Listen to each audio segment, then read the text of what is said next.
प्रवेश कर चुके हैं हिंदी नॉवेल मास्टर की उस गुप्त दुनिया में,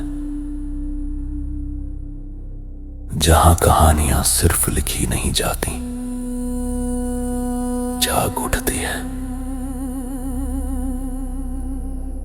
यहां हर छाया के पीछे एक रहस्य छिपा है, हर कदम पर एक अनसुनी फुसफुसाहट, और हर कहानी आपको उस अंधेरे दरवाजे तक ले जाती है जिसे खोलने की हिम्मत हर किसी में नहीं होती। डिस्क्लेमर: इस संसार के सभी पात्र, घटनाएं और स्थान कल्पना के धुएं से जन्मे हैं। इनका किसी वास्तविक व्यक्ति, संस्था या घटना से कोई संबंध नहीं है। यदि कोई समानता लगे तो याद रखिए, संयोग भी कभी कभी कहानी का हिस्सा बन जाता है। ये सामग्री केवल मनोरंजन और कल्पनाओं की रहस्यमयी यात्रा के लिए है। नमस्कार दोस्तों, आज मैं एक इसका एक्स्ट्रा एपिसोड अपलोड कर रहा हूँ। बस आपका सपोर्ट चाहिए। वीडियो को लाइक करो और कमेंट्स करो। तो चलिए बढ़ते हैं एपिसोड की तरफ।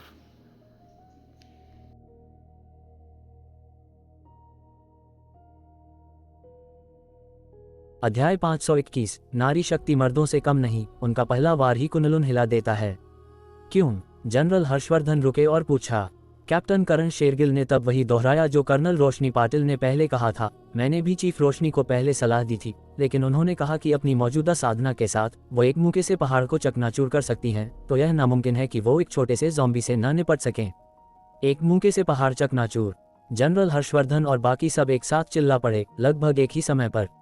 यहाँ तक कि ब्रिगेडियर चाणक्य खन्ना, जो हमेशा शांत रहते थे, ने भी भावुक होकर कहा, मुझे याद है कि कैप्टन रोशनी ऑल आर्मी ग्रेड कंपटीशन से पहले सिर्फ पहाड़ों को हिला सकती थी, है न? जनरल ध्रुव खन्ना ने सिर हिलाया और जोड़ा, बिल्कुल सही। इसीलिए सेना और मार्शल आर्ट्स की दुनिया में सभी मार्शल आर्टिस्ट उन्हें मर्दों को टक्कर देने वाली वीरांगना, एक वार में कुनलुन हिला देने वाली, कहते हैं। पहाड़ हिलाना आसान है, पहाड़ को चकनाचूर करना मुश्किल। लगता है कि पिछले ऑल आर्मी ग्रेड कंपटीशन से उन्हें गहरा धक्का लगा था, इसीलिए इतने कम समय में उन्होंने इतनी तेज तरक्की की है। जनरल हर्षवर्धन ने अपने शुरुआती आश्चर्य के बाद सिर हिलाते हुए मन ही मन विश्लेषण किया। अगर, जैसा कि कैप्टन रोशनी कहती हैं, वो अपने मुक्कों से पहाड़ों को चकनाचूर कर सकती हैं, तो हमें वास्तव में चिंता करने की जरूरत नहीं है। आखिर किस तरह का ज़ॉम्बी उस मुक्के को झेल सकता है जो पहाड़ को चकनाचूर करने की ताकत रखता हो? एक जनरल ने कहा। जनरल हर्षवर्धन ने भी सिर हिलाया, काफी राहत के साथ, कहते हुए, ये रोशनी बिटिया हमेशा की तरह चीजों को संजीदगी से संभालती है, हम बस बेवजह चिंता कर रहे थे। लेकिन उस शख्स की 3-7 वाली चेतावनी? ब्रिगेडियर चाणक्य खन्ना ने माथे पर शिकन लाते हुए कहा। बतौर पॉलिटिकल कमिश्नर वो अपने साथियों के अंधे आत्मविश्वास से सबसे ज्यादा डरते थे, लेकिन क्योंकि कैप्टन करण वहां मौजूद थे, उन्होंने खुलकर बात नहीं की, ये भरोसा करते हुए कि उनके साथी उनकी चिंताओं को समझ जाएंगे। उद्धरण चिन्ह ... उद्धरण चिन्ह। जनरल हर्षवर्धन भी थोड़ा हिचकिचाए, तो उन्होंने एक पल सोचा, फिर कैप्टन करण से दोबारा पूछा, तुमने पहले कहा था कि कैप्टन रोशनी का उस दरिंदे से आमना सामना हुआ था। कोई आमना सामना नहीं हुआ था। वो दरिंदा चीफ रोशनी को आते देख भाग गया, बहुत ही तेज गति से। चीफ रोशनी उस समय उसे पकड़ नहीं पाई, कैप्टन करण ने सच्चाई से जवाब दिया। ये सुनकर जनरल हर्षवर्धन के माथे की लकीरें आखिरकार ढीली पड़ गईं। उस स्थिति में सब ठीक होना चाहिए। वो दरिंदे स्वाभाविक रूप से खतरे को भांप लेते हैं। उसे महसूस हो गया होगा कि कैप्टन रोशनी उसके लिए खतरा बन सकती हैं, इसीलिए वो भाग गया। ये सुनकर ब्रिगेडियर चाणक्य खन्ना, जो चिंतित थे, ने गुप्त रूप से राहत की सांस ली, यह महसूस करते हुए कि जो जनरल हर्षवर्धन ने कहा वो सच था। इसके अलावा उन्होंने गुरु देवांश को पहले ही बार बार परेशान किया था और निर्मल जल की कीमत को इतना कम करवा दिया था। अगर वो उनसे फिर से किसी को बचाने के लिए पहाड़ में जाने को कहते, तो उन्हें यह भी नहीं पता होता कि गुजारिश कैसे करें। तो चूंकि रोशनी पाटिल के पास इसे संभालने की ताकत थी, तो स्वाभाविक रूप से गुरु देवांश को परेशान न करना ही सबसे अच्छा था। ब्रिगेडियर चाणक्य सर, आपने अभी 3-7 की चेतावनी का जिक्र किया। क्या आपका मतलब था कि चीफ रोशनी के जीतने की संभावना केवल 70% है? कैप्टन करण ने अचानक पूछा। उद्धरण चिन्ह डॉट डॉट डॉट उद्धरण चिन्ह। ब्रिगेडियर चाणक्य खन्ना इस सवाल से सन्न रह गए, फिर थोड़ी अजीब स्थिति के साथ बोले, मोटा मोटी तौर पर। उन्होंने असली शब्द 3 हिस्सा पकी 7 हिस्सा का ची नहीं कहे, इस डर से कि कैप्टन करण इसे स्वीकार नहीं कर पाएंगे। कॉमरेड देवांश ठाकुर ने ऐसा कहा था, है न? कैप्टन करण ने जारी रखा, मुझे लगता है कि वो बस बिना बात का डर फैला रहे हैं। चीफ रोशनी को नीचा दिखाकर खुद को ऊंचा उठाने की कोशिश कर रहे हैं ताकि आप चीफ्स के सामने अपनी शेखी बघार सकें। चीफ्स, कृपया उनकी घिनौनी चाल से बेवकूफ न बने। ये सुनते ही ब्रिगेडियर चाणक्य खन्ना के माथे पर तुरंत बल पड़ गए। कॉमरेड करण शेरगिल, कृपया कॉमरेड देवांश के बारे में बेबुनियाद अटकलें न लगाएं। इस बात को अपने दिमाग में बैठा लो। Yes sir, mission accomplished. हालांकि कैप्टन करण बहुत उलझन में थे कि ब्रिगेडियर चाणक्य अचानक गुस्सा क्यों हो गए। उन्होंने तुरंत चीफ के आदेश का पालन किया। भले ही वो समझ नहीं पा रहे थे, लेकिन इसने उन्हें आदेश के अनुसार काम करने से नहीं रोका। इस छोटे से अंतराल के बावजूद किसी भी नेता ने इसे दिल पर नहीं लिया। आखिर उन्होंने गुरु देवांश के लो प्रोफाइल रहने के तरीके को अपनी आंखों से देखा था और यह अपरिहार्य था कि कैप्टन करण उन्हें गलत समझेंगे। गनीमत थी कि कैप्टन करण पूरी तरह से आज्ञाकारी थे। ब्रिगेडियर चाणक्य के निर्देश के साथ वो निश्चित रूप से गुरु देवांश के लिए मुसीबत खड़ी नहीं करेंगे और न ही उन पर कोई मुसीबत लाएंगे। इस पल जनरल ध्रुव खन्ना अचानक बोले, मेरी राय में अगर तुम्हारे पास कोई और काम नहीं है तो अभी वापस जाने की जल्दी मत करो। चलो रोशनी बिटिया के पहाड़ से सुरक्षित लौटने तक इंतजार करते हैं, फिर हमारे वापस जाने में बहुत देर नहीं होगी। ये सुनकर कैप्टन करण का दिल कांप उठा और वो ये सोचे बिना नहीं रह सके, चीफ रोशनी सचमुच दक्षिण भारत मिलिट्री रीजन की आंखों का तारा हैं। बस एक मिशन के लिए पहाड़ों में गई हैं और इतने सारे दिग्गज उनकी सुरक्षित वापसी के लिए यहाँ इंतजार कर रहे हैं। ऐसा कैसे हो सकता है? जनरल हर्षवर्धन ने तुरंत मना कर दिया, पहाड़ी गांव के हालात मुश्किल हैं। हम पहले ही बहुत आभारी हैं कि ओल्ड चीफ हमारे साथ आए। हम आपको यहाँ इंतजार कैसे करने दे सकते हैं? बिल्कुल सही ओल्ड चीफ, कैप्टन रोशनी का पता नहीं कि वो कब वापस आएंगी। क्या आप वाकई यहाँ अनिश्चित काल तक इंतजार करने वाले हैं? केंद्र सरकार के पास आपके निर्णय लेने के लिए अभी भी बहुत सारे महत्वपूर्ण मामले हैं। आपको यहाँ कैसे रोका जा सकता है? आपको शांति से दिल्ली लौटना चाहिए, बस ये हम पर छोड़ दें। ब्रिगेडियर चाणक्य खन्ना ने भी जल्दी से हाँ में हाँ मिलाई। क्या मजाक कर रहे हो? एक जनरल को यहाँ एक 2 स्टार कैप्टन का इंतजार करने के लिए साथ रखना भले ही उनका दिल करता हो, लेकिन उनमें इतनी हिम्मत नहीं थी। अगर ओल्ड चीफ को कुछ हो गया तो यहाँ डॉक्टरों और दवाओं की कमी के चलते वो अपनी वर्दी उतारकर भी उस पाप का प्रायश्चित नहीं कर पाएंगे। और पहाड़ों में अभी भी एक ज़ॉम्बी छिपा हुआ था। अगर किसी संयोग से वो दरिंदा पहाड़ से नीचे भागा और ओल्ड चीफ को चौंका दिया तो वो केंद्र सरकार को क्या रिपोर्ट देंगे? तो अन्य 6 जनरलों ने भी बात की, उनसे आग्रह किया। लगभग ऐसी हालत थी कि वो घुटने टेक कर जनरल ध्रुव खन्ना से भीख मांगना चाहते थे, लेकिन चाहे उन्होंने कुछ भी कहा, जनरल ध्रुव खन्ना ने मना कर दिया। यहाँ तक कि पलटवार करते हुए कहा, मेरे सिपाही गहरे पहाड़ों में मौत के खतरे का सामना कर रहे हैं, फिर भी तुम चाहते हो कि मैं दिल्ली लौट जाऊं और आराम की जिंदगी का मजा लूं? क्या तुम्हें लगता है कि मैं शांति से रह पाऊंगा? तुम मेरे बारे में नहीं सोच रहे, तुम मुझे एक अन्यायपूर्ण स्थिति में डालने की कोशिश कर रहे हो। जनरल ध्रुव खन्ना के शब्द बेहद कठोर थे। जनरल हर्षवर्धन और अन्य लोग कितने भी चिंतित क्यों न हो, वे तुरंत शांत हो गए और उन्हें आगे मनाने की कोशिश नहीं की। हालांकि उनके कसकर सिकुड़े हुए माथे ने सभी को बता दिया कि उनकी चिंताएं जरा भी कम नहीं हुई थीं। ठीक है, मैं जानता हूं कि तुम लोग भी मेरी सुरक्षा के लिए चिंतित हो और मैं तुम्हारे लिए मुश्किलें खड़ी नहीं करूंगा। चलो बस आज एक रात इंतजार करते हैं, मैं कल सुबह होते ही निकल जाऊंगा, कैसा रहेगा? जनरल ध्रुव खन्ना ने जनरल हर्षवर्धन और अन्य लोगों को बाहर निकलने का एक रास्ता दिया। ये सुनकर जनरल हर्षवर्धन और अन्य लोगों ने तुरंत राहत की सांस ली। ये केवल एक रात की बात थी, कुछ भी गलत नहीं होना चाहिए। सबसे बुरी स्थिति में वे बस कैप्टन करण और उनके आदमियों से सुरक्षा कड़ी करवा देंगे। ओल्ड चीफ, आपको अपनी जुबान पर कायम रहना होगा, ठीक है? आप कल सुबह होते ही दिल्ली लौट जाएंगे। जनरल हर्षवर्धन ने हार मान ली। ठीक है, तुम लोग औरतों जैसा व्यवहार कर रहे हो, बिल्कुल उन सिपाहियों की तरह नहीं जिन्हें मैंने प्रशिक्षित किया था। तुम रोशनी बिटिया जितने भी निर्णायक नहीं हो। जनरल ध्रुव खन्ना ने नाक सिकुड़ी, फिर कैंप का निरीक्षण करने बाहर चले गए। हालांकि जनरल हर्षवर्धन को डांट पड़ी थी, लेकिन वो अभी भी बहुत अच्छे मूड में थे। गुरु देवांश अब उनसे कोई बैर नहीं रखते थे और गरुड़ चीफ इंस्ट्रक्टर की भूमिका लेने पर पुनर्विचार करने को तैयार थे। हीलिंग होली वाटर यानी निर्मल जल पर सहयोग भी तय हो गया था और सबसे बड़ी बात, उन्हें एक अविश्वसनीय रूप से कम कीमत मिली थी जिसका जनरल हर्षवर्धन ने सपने में भी नहीं सोचा था। वो रोशनी पाटिल की सुरक्षा को लेकर चिंतित थे, लेकिन ये जानने के बाद कि रोशनी पाटिल ने एक और ब्रेक थ्रू हासिल कर लिया है, उनके मन का बोझ हल्का हो गया था। इन 3 खुशियों के एक साथ होने से जनरल हर्षवर्धन अच्छे मूड में कैसे नहीं होते। ये सोचकर जनरल हर्षवर्धन ने कैप्टन करण से कहा, मैंने सुना है कि देवांश इस बार बहुत सारी शराब वापस लाया है। जाओ एक पेटी ले आओ, हम बूढ़े लोग आज रात कैंप में नया साल मनाएंगे। यह कैप्टन करण थोड़े परेशान दिखे। परसों अंकल देवांश ने हमें शराब की एक गाड़ी भेजी थी, लेकिन हमने उसे वापस भेज दिया। क्या अब मांगना अनुचित नहीं होगा? अबे गधे, तूने इतनी अच्छी चीज वापस क्यों भेज दी? जनरल हर्षवर्धन हंसे बिना और डांटे बिना नहीं रह सके। क्या हमारे यहाँ नो अल्कोहल पॉलिसी नहीं थी? कैप्टन करण ने जनरल हर्षवर्धन को एक मजलूम अभिव्यक्ति के साथ देखा। जनरल हर्षवर्धन ये सुनकर अवाक रह गए, फिर बोले, अबे बुद्धू, क्या तुझे नहीं पता कि लचीला कैसे बनते हैं? जबकि ड्यूटी के दौरान शराब प्रतिबंधित है, क्या सिपाहियों को कभी छुट्टी नहीं मिलती? जा मेजर जतिन को ले जा और एक पेटी खरीद ला। अगर तूने मिशन पूरा नहीं किया तो वापस मत आना। मेजर जतिन वो 2 स्टार कैप्टन थे जिन्होंने कैप्टन करण को पहले कॉल किया था। उनका असली नाम जतिन था और वो जनरल हर्षवर्धन के निजी गार्ड थे। कभी कभी जब जनरल हर्षवर्धन को कुछ खरीदने की जरूरत होती थी तो मेजर जतिन पहले पैसे दे देते थे और फिर महीने के अंत में जनरल हर्षवर्धन द्वारा प्रतिपूर्ति कर दी जाती थी। ईशा देशमुख, रिया कपूर और अन्य महिलाएं ठाकुर परिवार के आंगन से निकलने के बाद अपने अपने मुख्य ठिकानों पर वापस जाने की जल्दी में नहीं थीं। इसके बजाय उन सभी ने शहर में ठहरने के लिए एक एक होटल ढूंढ लिया। हालात थोड़े खराब थे, लेकिन उन सभी को लगभग यह महसूस हुआ कि चूंकि वे इतनी दूर आई हैं, अगर वे देवांश ठाकुर के साथ कुछ बात नहीं बना पाईं तो ऐसा लगेगा जैसे वे बिल्कुल आई ही नहीं थीं।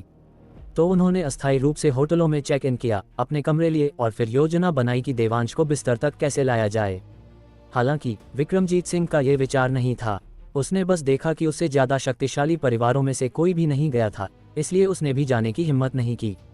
इस प्रकार वो भी रुक गया और यहाँ तक कि उसने विशेष रूप से उन पर नजर रखने के लिए लोगों को भेजा। ये देखना चाहता था कि ये परिवार वास्तव में क्या कर रहे हैं।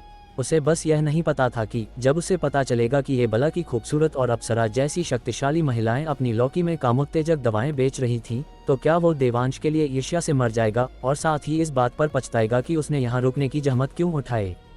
जैसे ही इन बड़े परिवारों ने शहर के होटलों को लगभग भर दिया, यवतमाल से 2 ऑफ रोड गाड़ियां धीरे धीरे मुख्य सड़क से नागपुर गांव की ओर जाने वाले छोटे रास्ते पर आ गईं। और इन 2 कारों में सवार लोग, पहली कार के ड्राइवर को छोड़कर सभी को देवांश ठाकुर का पुराना परिचित कहा जा सकता था। अध्याय 522। ए नौजवानों, क्या तुम भी देवांश को नए साल की बधाई देने आए हो? पहली कार का ड्राइवर यवतमाल का एक रईस-ए-जादा था जिसका नाम विक्की पाटिल था, जिसके पिता यवतमाल की पॉलिटिकल और लीगल अफेयर्स कमीशन के डिप्टी सेक्रेटरी थे। को-पायलट सीट खाली थी और समीरा, तान्या देशमुख और उनके सकल की एक और लड़की पीछे बैठी थीं। दूसरी कार में रणवीर गिल, कबीर सेठी, आर्यन मल्होत्रा और नताशा बैठे थे, जबकि यश ड्राइवर था। वे नागपुर गांव इसलिए आए थे क्योंकि रणवीर गिल के दादाजी ने कल नए साल की बधाई देने आए अधीनस्थों से मिलते समय अनजाने में किसी को ये कहते हुए सुन लिया था कि गरुड़ कमांडो फोर्स की कैप्टन रोशनी पाटिल नागपुर गांव नामक जगह पर तैनात थीं। पहले उन्होंने सोचा कि यह बस वो अधीनस्थ है जो ज्यादा पीने के बाद बकवास कर रहा है, लेकिन सावधानीपूर्वक पूछताछ करने पर उन्हें एहसास हुआ कि यह वास्तव में सच था और वो अधीनस्थ अकेला नहीं था जो इसके बारे में जानता था। रणवीर गिल के दादाजी तुरंत हैरान रह गए क्योंकि गरुड़ कमांडो फोर्स का कैप्टन हमेशा गुप्त मिशनों को अंजाम देता था और उनका पता शायद ही कभी पता चलता था। ऐसा क्यों था कि इस बार यह आम जानकारी लग रही थी? हालांकि उन्हें समझ नहीं आया कि क्या हो रहा था। अपनी तेज सूझबूझ के साथ उन्होंने तुरंत रणवीर गिल को खबर दी और उससे कहा कि वो तोहफे ले और जल्दी से रोशनी पाटिल को नए साल की बधाई देने के लिए नागपुर गाँव के लिए सबसे पहली ट्रेन पकड़े। रणवीर गिल स्वाभाविक रूप से जानता था कि उसके दादाजी का नए साल की बधाई देने से क्या मतलब था। अगर वो गरुड़ कमांडो फोर्स की इस महान कैप्टन से दोस्ती कर सकता तो गरुड़ कमांडो फोर्स में उसका प्रवेश मूल रूप से पक्की बात होगी। इसलिए उसने रातों रात यवतमाल के लिए ट्रेन का टिकट खरीदा, यवतमाल से ट्रांसफर करने की योजना बनाते हुए। उसका इरादा चुपचाप जाने का था, लेकिन उसे कबीर सेठी का फोन आया जिसने कहा कि वो कल उससे मिलने की योजना बना रहा है, जो वास्तव में उसे नए साल की बधाई देने के लिए था। घमंड के मारे उसने तुरंत कबीर सेठी को इसके बारे में बताया और पूछा कि क्या वो साथ में नागपुर गांव चलने में दिलचस्पी रखता है। उसने कबीर सेठी को साथ आमंत्रित किया, सबसे पहले उनके सामने दिखावा करने के लिए, देखो मैं गरुड़ कमांडो फोर्स की कैप्टन को भी जानता हूँ, क्या हम प्रभावशाली नहीं हैं? दूसरा, ये बहुत संभव था कि वो अब से तेजी से तरक्की करेगा, इसलिए उसे अपनी महान यात्रा की शुरुआत को देखने के लिए दर्शकों की जरूरत थी। कबीर सेठी को नागपुर गांव जाने में कोई दिलचस्पी नहीं थी, लेकिन उसे रणवीर गिल के गरुड़ कमांडो फोर्स का सदस्य बनने में बहुत दिलचस्पी थी। इसलिए उसने लगभग बिना किसी हिचकिचाहट के सहमति दे दी और यहाँ तक कि सक्रिय रूप से रणवीर गिल से पूछा कि क्या वो आर्यन मल्होत्रा और अन्य को ला सकता है। रणवीर गिल स्वाभाविक रूप से मना नहीं करता। आखिर जितने ज्यादा परिचित उसके चमकते पल के गवाह बनेंगे उतना ही अच्छा होगा। इस तरह उसके बारे में किंवदंतियां बाद में उनके शकल में फैलेंगी। जब आर्यन मल्होत्रा और अन्य को कबीर सेठी का फोन आया तो वे विशेष रूप से इच्छुक नहीं थे। वास्तव में आर्यन मल्होत्रा शुरू में उसका फोन भी नहीं उठाना चाहता था, क्योंकि देवांश ठाकुर से निपटने की उनकी कई कोशिशें विफल हो चुकी थीं और वे बार बार देवांश द्वारा अपमानित किए गए थे। इसलिए उसे चिंता थी कि कबीर सेठी उसे फिर से देवांश के बारे में फोन कर रहा है और उसने जवाब देने का इरादा नहीं किया। लेकिन कबीर सेठी ने आर्यन मल्होत्रा द्वारा आखिरकार जवाब देने से पहले लगातार 4 बार फोन किया। आर्यन ने अभी अभी सोकर उठने का नाटक किया। जब उसे पता चला कि यह गरुड़ कमांडो फोर्स की कैप्टन से मिलने के लिए है तो वो तुरंत चुप हो गया और कहा कि वो यवतमाल में किसी को जानता है जो गाड़ी की व्यवस्था करने में मदद कर सकता है। तो लोगों का ये समूह आज सुबह सुबह रेलवे स्टेशन की ओर भागा। फिर यवतमाल में आर्यन मल्होत्रा के परिचित से मिला और नागपुर गांव की ओर ड्राइव किया। और आर्यन मल्होत्रा का ये परिचित विक्की पाटिल था। मूल रूप से आर्यन मल्होत्रा ने उससे केवल 2 कारों की व्यवस्था करने में मदद करने के लिए कहा था, लेकिन उनके समूह के लाइनअप के बारे में जानने के बाद उसने तुरंत उनका गाइड बनने की पेशकश की। वो कुछ नहीं कर सकता था। उसके पिता कई सालों से पॉलिटिकल और लीगल अफेयर्स कमीशन के डिप्टी सेक्रेटरी के पद पर थे और अगर उन्हें जल्दी कोई बाहरी मदद नहीं मिली तो उनका तबादला किसी शक्तिहीन पद पर कर दिया जाएगा और फिर वो बस रिटायरमेंट तक घिसटते रहेंगे। लेकिन अगर वो रणवीर गिल से जुड़ सकता तो स्थिति अलग हो सकती थी। भले ही उसके दादाजी केवल मुंबई छावनी बोर्ड के कमांडर थे, लेकिन आज के दौर में किसके पास कुछ परिचित नहीं होते। क्या होगा अगर उसके दादाजी यवतमाल के संगठन मंत्री को जानते हों? क्या उसके पिता को पूर्ण सेक्रेटरी के पद पर पदोन्नत करने के लिए उसके दादाजी का बस एक शब्द काफी नहीं होगा? सरकारी पद पाने के लिए प्रयास की आवश्यकता होती है। यदि आप प्रयास नहीं करते हैं तो सरकारी पद कहां से आएगा? इसके अलावा यवतमाल से नागपुर गांव कितनी दूर है? ये केवल 3 या 4 घंटे की ड्राइव है। यदि आप उतनी छोटी यात्रा करने के लिए भी तैयार नहीं हैं, तो क्या आप पूर्ण सेक्रेटरी की टोपी के आसमान से गिरने का इंतजार कर रहे हैं? ये ठीक इसी वजह से था कि इनमें से प्रत्येक व्यक्ति अपनी छोटी छोटी योजनाएं पाल रहा था कि ये 2 कारें अस्तित्व में आईं। इस पल दूसरी कार में, रणवीर भाई, ये जगह कितनी पिछड़ी है। क्या गरुड़ कमांडो फोर्स की कैप्टन सचमुच इस भगवान के त्यागे हुए स्थान पर तैनात होगी? कबीर सेठी यह सवाल तब से पूछना चाहता था जब से उसने करजत में प्रवेश किया था, लेकिन वो रुका रहा। जब तक कार इस छोटी सड़क पर नहीं आई और यह और ज्यादा वीरान नहीं हो गई, तब तक वो आखिरकार पूछने से नहीं रह सका। दादाजी ने विशेष रूप से इसकी पुष्टि की है, इसलिए खबर सही होनी चाहिए। रणवीर गिल को पायलट सीट पर बैठे हुए बिना सिर घुमाए जवाब दिया। भले ही उसने ऐसा कहा, लेकिन वो वास्तव में खुद से बड़बड़ा रहा था। रोशनी पाटिल किस तरह की इंसान थी? न केवल इस बार उसका पता उजागर हुआ था, बल्कि उसे ऐसी पिछड़ी जगह पर भी तैनात किया गया था। ये चाहे कैसे भी देखो अत्यधिक असंभव लग रहा था, लेकिन रोशनी पाटिल की ताकत असाधारण है। इतनी कम उम्र में वो पहले से ही एक 2 स्टार 3 स्ट्राइप ऑफिसर है और उसके पास एक वार में कुनलुन हिलाने का खिताब भी है। हर सैन्य प्रतियोगिता में उसका व्यक्तिगत प्रदर्शन हमेशा शीर्ष 3 में होता है। आलाकमान ऐसी सैन्य प्रतिभा को यहाँ कैसे रख सकता है? कबीर सेठी ने पूछा, बहुत हैरान होते हुए। कुछ लोगों में रणवीर गिल के अलावा केवल कबीर सेठी गरुड़ कमांडो फोर्स के बारे में थोड़ा और जानता था, इसलिए केवल उसके पास रणवीर गिल के साथ चर्चा करने के लिए विषय थे। आर्यन मल्होत्रा और यश उदाहरण के लिए केवल खाली नजरों से घूर सकते थे। भले ही आर्यन मल्होत्रा ने पिछली बार सागर दर्शन टावर में उनकी सभा के बाद गरुड़ कमांडो फोर्स के बारे में जानकारी रटी थी, लेकिन उसका स्तर अपर्याप्त था और वो केवल ऑनलाइन कुछ असत्यापित जानकारी ही पा सकता था। वो निश्चित रूप से इसे लाने और खुद का मजाक उड़ाने की हिम्मत नहीं करता था। अब ये सुनकर कि रोशनी पाटिल एक वार में कुनलुन को हिला सकती है, वो तुरंत सन रह गया और अवाक हो गया। आलाकमान की व्यवस्थाओं का अनुमान कौन लगा सकता है? रणवीर गिल ने सिर हिलाया और कड़वाहट से मुस्कुराया। कबीर सेठी की चिंताएं क्या वो उसकी अपनी भी नहीं थीं? उसे अब सबसे ज्यादा डर इस बात का था कि वो पूरे उत्साह के साथ यहाँ पहुंचे, केवल यह पाने के लिए कि वो खाली हाथ आया है। वो वास्तव में नहीं जानता था कि तब उसका मूड कैसा होगा। आखिरकार पिछली बार सोलापुर में उसने देवांश और कशिश खन्ना के सामने पूरी तरह से अपनी इज्जत खो दी थी और जो भी फायदे उसने प्राप्त किए थे वे सब चले गए थे।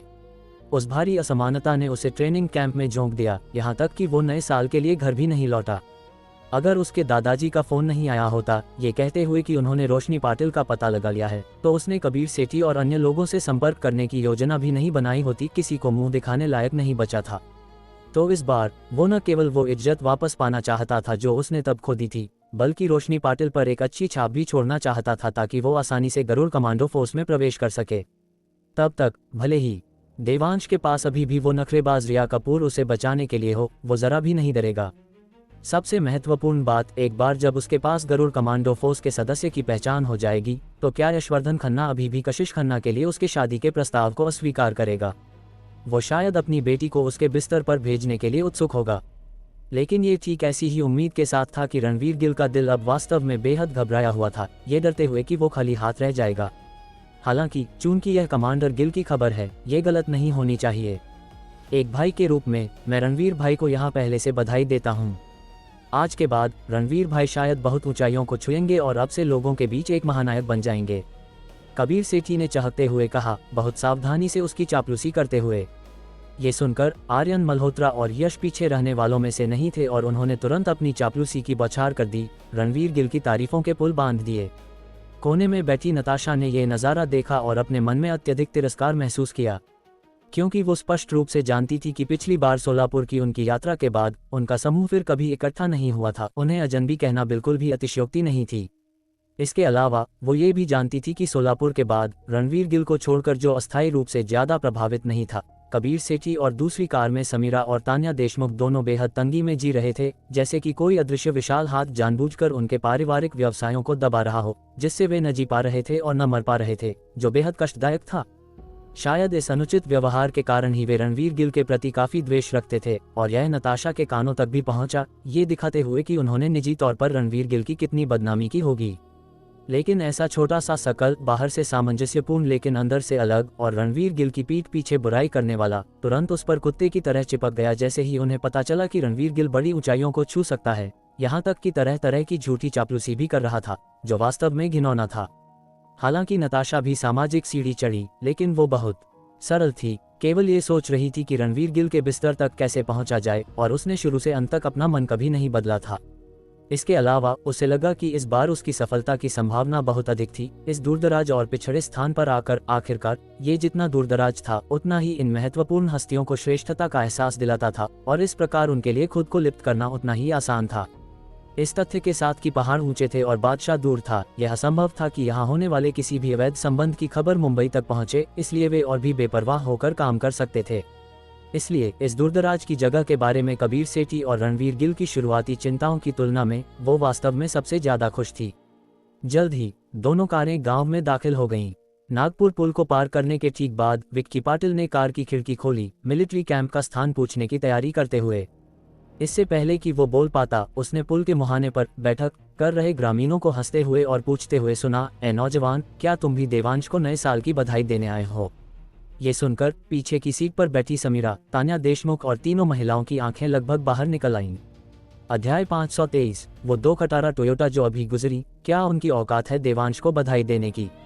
देवांश ठाकुर, फिर से देवांश, आखिर ये देवांश हर जगह क्यों है? क्या मैंने सही सुना? तीनों महिलाओं ने हैरानी से एक दूसरे को देखा, फिर एक दूसरे की आंखों में भयानक खौफ देखा। इतनी बड़ी इत्तेफाक नहीं हो सकती, यह जरूर कोई हम नाम होगा, समीरा ने फुसफुसाते हुए कहा, और तुरंत बाकी दोनों महिलाओं ने सहमति में सिर हिलाया। न केवल मुंबई यहाँ से बहुत दूर था, बल्कि कबीर सेठी और उसके ग्रुप ने पहले विशेष रूप से देवांश के बारे में जांच पड़ताल की थी, इसलिए वे जानते थे कि देवांश ने पिछले कई सालों से लगातार मुंबई में ही नया साल मनाया था। इस समय उसका इस सुनसान जगह पर दिखाई देना नामुमकिन था। इसी आधार पर उन सब ने मान लिया कि यह बस एक हम नाम है। विक्की पाटिल के सिर के पीछे आंखें नहीं थीं, इसलिए उसे उन तीनों महिलाओं के खौफ का अंदाजा नहीं था। हालांकि उसे हैरानी हुई कि गांव वाले ने ऐसा सवाल क्यों पूछा, फिर भी उसने सिर हिलाया और मुस्कुराया, नहीं, मैं पूछना चाहता था, गांव में मिलिट्री कैंप कहाँ है? ओह, तो तुम ठाकुर परिवार वाले लड़के को बधाई देने नहीं आए? गांव वाले के चेहरे पर थोड़ी निराशा दिखाई दी। फिर उसने गांव के आखिरी छोर की ओर इशारा करते हुए कहा, मिलिट्री कैंप गांव के आखिर में है, आगे से बाएं मुड़ना और बस मुख्य सड़क पर चलते रहना, तुम्हें दिख जाएगा। ठीक है, शुक्रिया काका।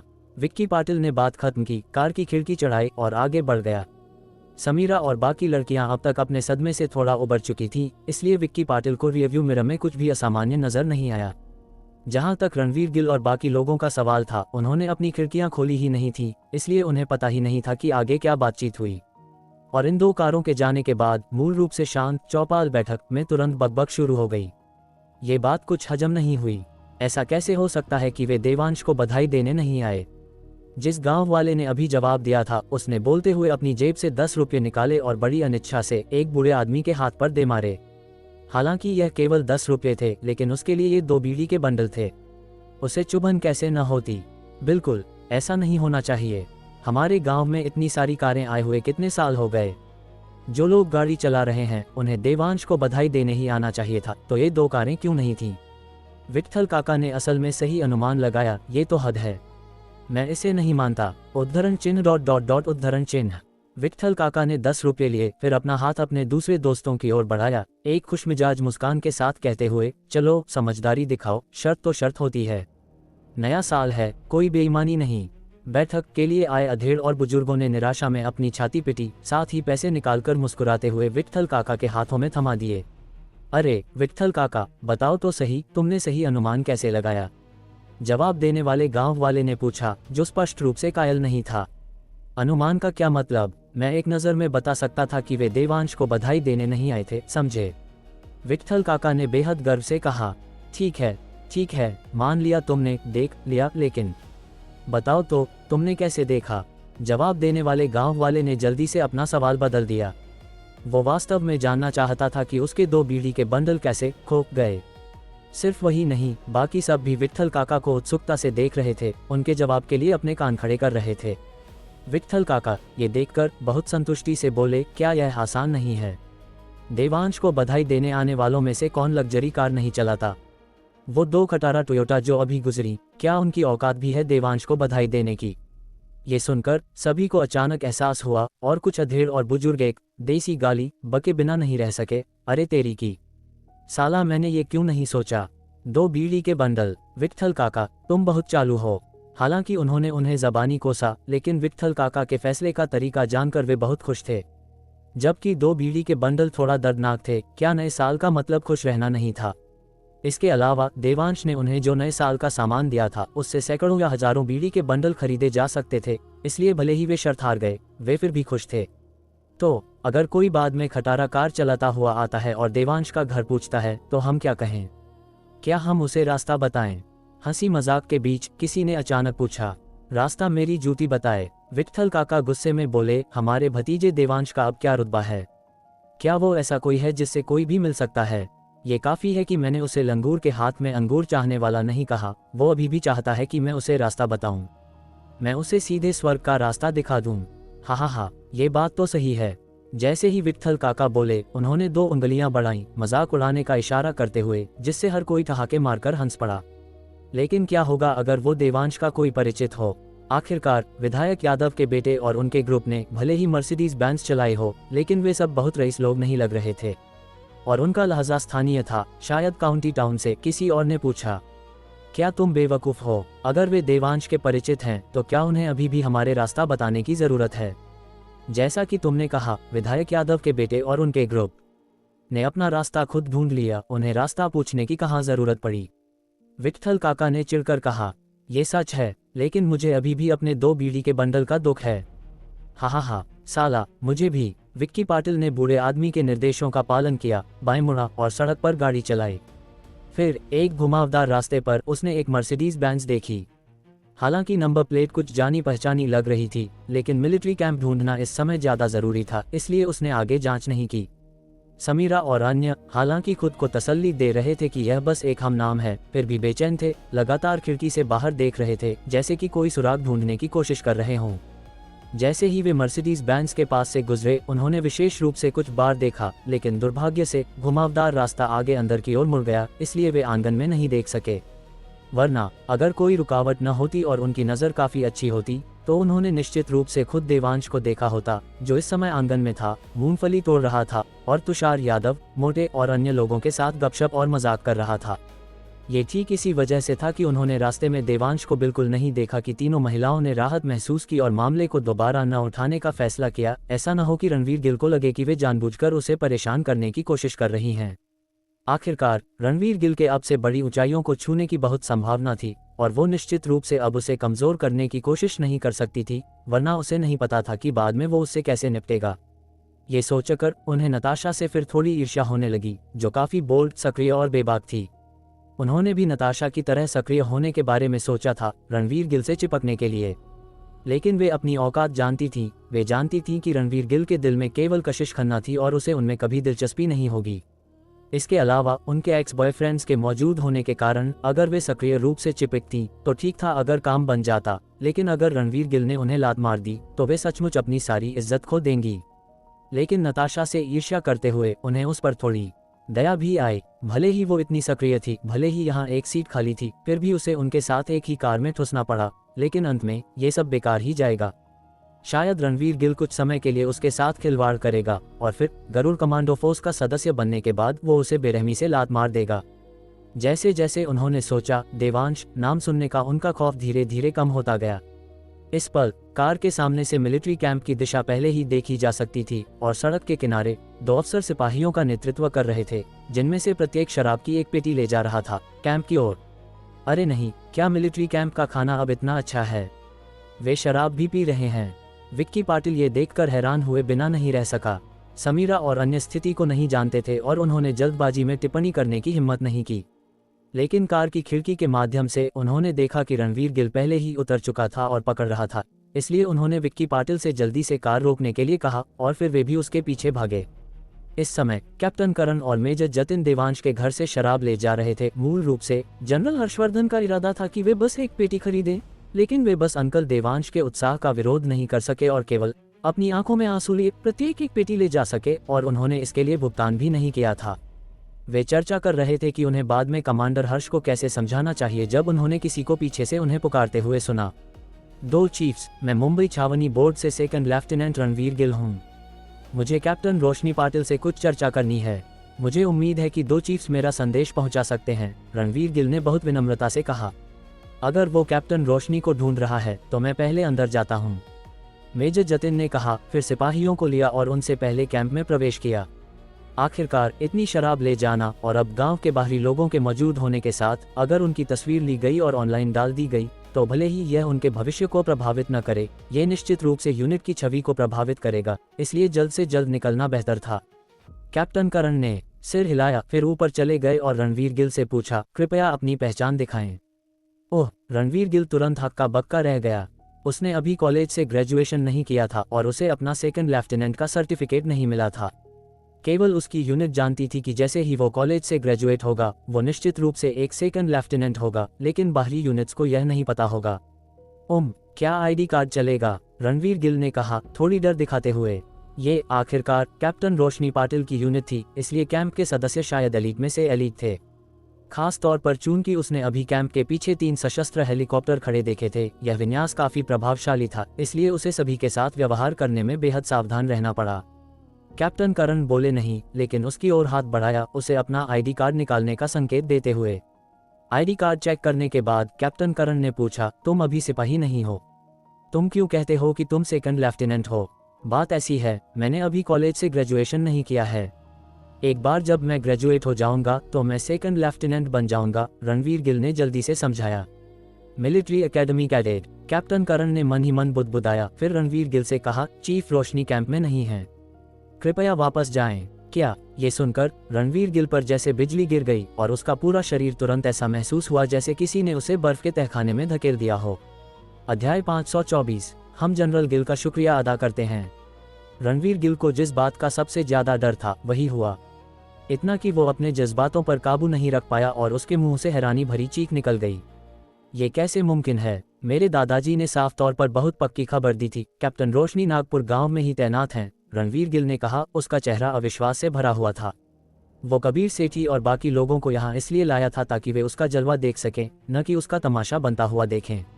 अब तुम कह रहे हो कि कैप्टन रोशनी यहाँ नहीं है, तो फिर मेरी इज्जत का क्या? मैं अब आगे क्या सफाई दूं? ये सुनकर कैप्टन करण का चेहरा तुरंत काला पड़ गया कि यह एक और ऐसा शख्स है जो अपने दादाजी की सिफारिशों के दम पर कूद रहा है। लेकिन चीफ रोशनी वाकई अभी कैंप में नहीं है, तो मेहरबानी करके आप जा सकते हैं। इतना कहकर कैप्टन करण मुड़े और कैंप के गेट की तरफ चल दिए। ये देखकर रणवीर गिल ने जल्दी से आगे बढ़कर कैप्टन करण का रास्ता रोका और बेचैनी से पूछा, क्या आप बता सकते हैं कि कैप्टन रोशनी कहाँ गई हैं? मुझे सच में उनसे बहुत ज़रूरी काम है।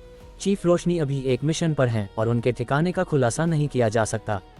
अगर आपके पास कोई ज़रूरी बात है तो आप पहले मुझे बता सकते हैं और जब वो वापस आएंगी तो मैं उन तक पहुंचा दूंगा, कैप्टन करण ने रूखेपन से कहा। उनके शब्द पूरी तरह से सरकारी थे।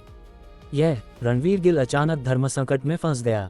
क्या वो उसे बताए कि वो कैप्टन रोशनी से अपनी जान पहचान बनाने और सिफारिश लगवाने आया था? रणवीर गिल को हिचकिचाते देख कैप्टन करण ने ठंडी आह भरी, उसे दरकिनार किया और आगे बढ़ना जारी रखा। हालांकि रणवीर गिल ने कुछ नहीं कहा, लेकिन कैप्टन करण उसके चाल ढाल को देखकर ही समझ गए थे कि उसके दिमाग में क्या चल रहा है। और उन्हें सबसे ज्यादा नफरत रणवीर गिल जैसे लोगों से थी जो पारिवारिक संपर्कों के सहारे चीफ रोशनी की खुशामद करना चाहते थे। उनमें खुद कोई काबिलियत नहीं थी, फिर भी सोचते थे कि दादाजी के दम पर वो आसानी से तजुर्बा हासिल करने के लिए गरुड़ कमांडो फोर्स में घुस सकते हैं। चीफ, तो क्या आप बता सकते हैं कि कैप्टन रोशनी कब वापस आएंगी? रणवीर गिल ने दौड़कर पकड़ने की कोशिश की और पूछा। इस बार कैप्टन करण ने अपने कदम तक नहीं रोके और बस जवाब दिया, मुझे नहीं पता। हो सकता है वो आज रात वापस आ जाएं, या हो सकता है 10-15 दिन बाद। बोलने के बाद कैप्टन करण सीधे कैंप के गेट में चले गए। जैसे ही उन्होंने प्रवेश किया, उन्होंने विशेष रूप से पहरे पर तैनात सिपाहियों को निर्देश दिया कि वे सतर्कता बढ़ाएं और अनधिकृत कर्मियों को कैंप के पास आने से रोकें। हालांकि ये शब्द गार्ड्स के लिए थे, लेकिन वास्तव में इनका मतलब रणवीर गिल के लिए था। कैप्टन करण का जवाब सुनकर रणवीर गिल का चेहरा उतर गया, जिसमें नाकामी और गुस्सा दोनों भरा था। हालांकि कैप्टन करण इतनी कम उम्र में पहले से ही एक फील्ड ऑफिसर थे और रणवीर गिल जानता था कि वो ऐसे व्यक्ति से पंगा लेने का जोखिम नहीं उठा सकता। इसलिए चाहे उसने कितनी भी नाकामी और अपमान महसूस किया हो, वो केवल ये सब घूंट पी कर रह गया। उसने सोचा कि कैप्टन करण का जवाब बस टालने वाला था, लेकिन वो नहीं जानता था कि कैप्टन करण दरअसल सच बोल रहे थे। रणवीर भाई, अब हम क्या करें? कबीर सेठी ऊपर आया और जल्दी से पूछा। ये सुनकर रणवीर गिल ने एक पल के लिए सोचा, फिर मन बना लिया और कहा, कैप्टन रोशनी की ताकत के साथ चाहे वो कैसा भी मिशन हो, उन्हें इसे कम समय में पूरा कर लेना चाहिए, इसलिए उन्हें बहुत जल्द वापस आना चाहिए। मैं कैप्टन रोशनी को मिस करने से बचने के लिए पास के ही किसी किसान के घर में रुकूंगा। अगर तुम्हारे पास और काम है तो तुम लोग पहले निकल सकते हो। यहाँ सब संभालने के बाद मैं तुम्हें ढूंढ लूंगा। रणवीर भाई, ऐसा कहना तो औपचारिकता होगी। हम कितने भी व्यस्त क्यों न हो, आपके साथ कैप्टन रोशनी से मिलने से ज्यादा जरूरी कुछ नहीं है, कबीर सेठी ने अपना चश्मा ऊपर करते हुए कहा, चापलूसी का एक और नमूना पेश करते हुए जिसमें उसका हुनर साफ निखर रहा था। आर्यन मल्होत्रा और अन्य लोगों ने सहमति में सिर हिलाया। उन्हें इतना समझदार देखकर रणवीर गिल स्वाभाविक रूप से बेहद खुश था। इसके अलावा इंतजार के दौरान किसी को पहरा देने में मदद करनी होगी और किसी को कैंप के गेट पर जाकर कभी कभी पूछना होगा कि क्या कैप्टन रोशनी वापस आ गई हैं। ये छोटे मोटे काम वो एक प्रतिष्ठित होने वाला लेफ्टिनेंट खुद तो नहीं कर सकता था, है न? ये कितनी बेइज्जती की बात होगी। तो समूह ने गांव के अंत के पास कुछ फार्म हाउस ढूंढे और 2-3 की टोली में बस गए, वो भी अविश्वसनीय रूप से सस्ती कीमत पर, यहाँ तक कि उनके लिए भी। रणवीर गिल ने महेश पाटिल का घर चुना जो सबसे नजदीक था और नताशा ने बेशर्मी से वहां अपना डेरा डाल लिया, ये हवाला देते हुए कि एक लड़की के रूप में वो रणवीर गिल की रोजमर्रा की जरूरतों का ख्याल रख सकती है। लेकिन कबीर सेठी और अन्य स्वाभाविक रूप से जानते थे कि वो क्या कर रही थी, उन्होंने बस उसका पर्दाफाश नहीं किया। आखिर एक दूरदराज के पहाड़ी गांव में रात में फोन पर गेम खेलने के अलावा केवल औरतों के साथ खेलने का ही विकल्प था। जब तक रणवीर गिल समीरा और तान्या देशमुख के साथ नहीं खेलता, आर्यन मल्होत्रा और यश को कोई आपत्ति नहीं थी। भले ही रणवीर गिल मकान मालिक महेश पाटिल की पत्नी के साथ खेले, वे केवल मामला रफा दफा करने के लिए पैसे देने में मदद करेंगे और उसे कभी नहीं रोकेंगे। तो नताशा के खुद को सक्रिय रूप से पेश करने पर किसी ने भी आपत्ति नहीं की, यहाँ तक कि खुद रणवीर गिल ने भी नहीं। आखिरकार इस दूरदराज के पहाड़ी गांव में न कोई एसी था और न ही हीटर, और रात में इतनी ठंड थी। ऐसे कठोर वातावरण में अपने बिस्तर को गर्म करने के लिए एक महिला का होना कोई बुरी बात नहीं थी। और मुख्य बात यह थी कि वो लंबे समय से सेना में दिन रात ट्रेनिंग कर रहा था, इसलिए उसने काफी समय से वो नहीं किया था और उसके अंदर आग जमा हो रही थी। जब उसने पहले महेश पाटिल की पत्नी को देखा तो उसका दिल उत्तेजना से धड़क उठा और वो बस सोच ही रहा था कि अपनी भड़ास कहाँ निकाले जब नताशा ने खुद को पेश कर दिया। तो उसने स्वाभाविक रूप से खुशी के साथ स्वीकार कर लिया। इसके अलावा आसमान ऊंचा था और बादशाह दूर। यशवर्धन खन्ना को संभवतः पता नहीं चल सकता था कि उसने नागपुर गांव में क्या किया, इसलिए ये कशिश खन्ना के साथ उसकी भविष्य की शादी को प्रभावित नहीं करेगा। इस प्रकार वो अपनी इच्छाओं को पूरा कर सकता था और उसे कैंप के गेट पर रोशनी पाटिल के ठिकाने के बारे में पूछताछ करने का निर्देश दे सकता था और फिर बाद में उसे आसानी से छोड़ सकता था। इतनी अच्छी चीज के साथ मजा क्यों न लिया जाए। समूह के बसने के बाद कुछ न करने के कारण उन्होंने गांव में घूमने का फैसला किया, इसे आराम करने के लिए एक दर्शनीय यात्रा मानकर। मुझे विश्वास नहीं होता कि देश इतना विकसित है फिर भी ऐसी पिछड़ी जगह मौजूद है। हर घर में ऐसी बड़ी ई तक नहीं है। मुझे आश्चर्य है कि वे गर्मी और सर्दी में कैसे जिंदा रहते हैं। समीरा शिकायत किए बिना नहीं रह सकी। बिल्कुल, जिस परिवार के साथ मैं अभी रुकी थी वो अभी भी लकड़ी के चूल्हे पर खाना बनाती है। क्या उन्हें नहीं पता कि अब इंडक्शन कुकर और नेचुरल गैस आ गए हैं। तान्या देशमुख ने भी हाँ में हाँ मिलाए। हालांकि दोनों लड़कियां एक ही कार में थीं, लेकिन वे साथ नहीं रुकीं। कारण सरल था, तान्या देशमुख को रात में यश के साथ सोना था और समीरा स्वाभाविक रूप से पीछे नहीं जा सकती थी। ये केवल अस्थायी है। एक बार जब रणवीर भाई कैप्टन रोशनी से मिल लेंगे तो हम मुंबई वापस जा सकते हैं। तब रणवीर भाई ऊंची उड़ान भरेंगे और हम भी उनके साथ कुछ फायदा उठा सकते हैं, कबीर सेठी ने मुस्कुराते हुए कहा। उसकी चापलूसी विस्मयकारी दर से सुधर रही थी। चिंता मत करो, एक बार जब मैं गरुड़ कमांडो फोर्स के लिए चुन लिया जाऊंगा तो तुम्हारे परिवारों के सामने आने वाली सभी मुश्किलें हल हो जाएंगी, रणवीर गिल ने बड़े आत्मविश्वास के साथ कहा। ये सुनकर सभी की आंखें चमक उठीं और एक गहरी कहावत उनके दिमाग में आई, कुछ पाने के लिए कुछ खोना पड़ता है। उन्हें लगा कि उनका वर्तमान अनुभव स्वर्ग से एक परीक्षा थी और जब तक वे उस दिन तक सह सकते थे जब रोशनी पाटिल कैंप वापस आती, उनके अच्छे दिन दौड़ते हुए आएंगे। उस समय भले ही रिया कपूर और ईशा देशमुख उन्हें दबाना चाहें, उन्हें गरुड़ कमांडो फोर्स के सदस्य रणवीर गिल के महत्व को तौलना होगा। और तब भले ही देवांश अभी तक नजरों से नहीं गिरा हो, वे उससे बिल्कुल नहीं डरेंगे। ये सोचकर कबीर सेठी सबसे पहले झुका और मुट्ठियां भींचकर बोला, तो हम रणवीर भाई नहीं, भविष्य के जनरल गिल का पहले से धन्यवाद करेंगे। अन्य लोगों ने ये सुनकर कृतज्ञता में झुककर और मुट्ठियां भींचकर कहा, हम यहाँ जनरल गिल का शुक्रिया अदा करते हैं। विक्की पाटिल का खून उन जनरल गिल की पुकारों को सुनकर तुरंत खौल उठा। उसे लगा कि वो इस बार बेकार नहीं आया था। उसने असीमित भविष्य वाले एक संभावित स्टॉक से दोस्ती कर ली थी और जब तक वो अच्छा प्रदर्शन करता, उसने अनुमान लगाया कि एक बार वापस लौटने पर वो अपने दादाजी से कुछ तार हिलाने के लिए कह सकता है और अपने पिता के पद से डिप्टी हटा सकता है। हा, आप बहुत दयालु हैं, बहुत दयालु। रणवीर गिल भी हंसा। जनरल गिल की बार बार पुकार से बहुत खुश हुआ। हंसने के बाद रणवीर गिल का हाव भाव अचानक कठोर हो गया और उसने अपनी आंखें सिकोड़ ली, कहते हुए, एक बार जब यह young master Garud commando force में प्रवेश करेगा तो सबसे पहली चीज जो मैं करूंगा वो है उस कमीने देवांश को नीचे गिराना। देवांश, ये नाम इतना जाना पहचाना क्यों लग रहा है? विक्की पाटिल ने माथे पर शिकन लाए। उसका चेहरा संदेह से भरा था। उसे लगा जैसे उसने अभी यह नाम सुना था लेकिन इस समय याद नहीं कर पा रहा था। अन्य लोग ये सुनकर सभी बहुत खुश हुए और उनकी आंखों के सामने देवांश के रणवीर गिल द्वारा पीटे जाने, जमीन पर घुटने टेकने और दया की भीख मांगने की तस्वीरें भी दिखाई दी। जैसे ही उसने इसके बारे में सोचा, यश ने अचानक अपनी आंखें जोर से रगड़ी और जोर से गाली दी, अरे तेरी की, क्या मैं बहुत ज्यादा ख्वाब देख रहा हूँ और मुझे भ्रम हो रहा है? मुझे वो कमीना देवांश क्यों दिखाई दे रहा है? अध्याय 525। अगर तुम हंसता हुआ चेहरा नहीं रखोगे तो क्या बस थप्पड़ खाने का इंतजार कर रहे हो? जो यश कहना चाहता था वही कबीर सेठी, आर्यन मल्होत्रा और बाकी सब भी कहना चाहते थे। उनके दिमाग में पहले देवांश को पीटने की खूबसूरत तस्वीरें चल रही थीं, लेकिन न जाने क्यों जैसे ही उन्होंने इसके बारे में सोचा, उन्हें असल में देवांश की परछाई एक छोटे रास्ते से निकलती दिखाई दी। उसके चेहरे पर एक हल्की मुस्कान भी थी। धत्तेरी की, क्या मुझे भी मतिभ्रम हो रहा है? मुझे सचमुच देवांश दिखाई दिया। आर्यन मल्होत्रा चिल्लाया। उसके चेहरे पर अविश्वास था। मतिभ्रम कैसा? वो देवांश ही है, रणवीर गिल ने दांत पीसते हुए कहा। उसका चेहरा बेहद बदसूरत हो गया था। ये हर जगह क्यों आ जाता है? उन बलदेव व्यायामशाला वाले लोगों की तरह जो देवांश का नाम सुनते ही पीले पड़ जाते थे, अब उसे भी देवांश से एक मनोवैज्ञानिक डर बैठ गया था। आखिरकार हाल के दिनों में जब भी वो मौजूद था, उसके साथ कुछ न कुछ बुरा होना तय था। नताशा का चेहरा बैंगनी से काला पड़ गया और पहले सोलापुर के दृश्य उसके दिमाग में फिर से उभर आए, जिससे वो पछतावा जो काफी हद तक शांत हो गया था, एक बार फिर उमड़ पड़ा। और वो तीन महिलाएं, समीरा और तान्या देशमुख, उस आकृति को देखकर शुरू में अपनी आंखों पर बिल्कुल विश्वास नहीं कर पाईं। जब तक उन्होंने रणवीर गिल के पक्के शब्दों को नहीं सुना, तब तक वे धीमी आवाज में चिल्लाने से नहीं रह सकी, तो ये सिर्फ एक हम नाम नहीं है। उनकी चीख पुकार ने स्वाभाविक रूप से देवांश का ध्यान खींचा।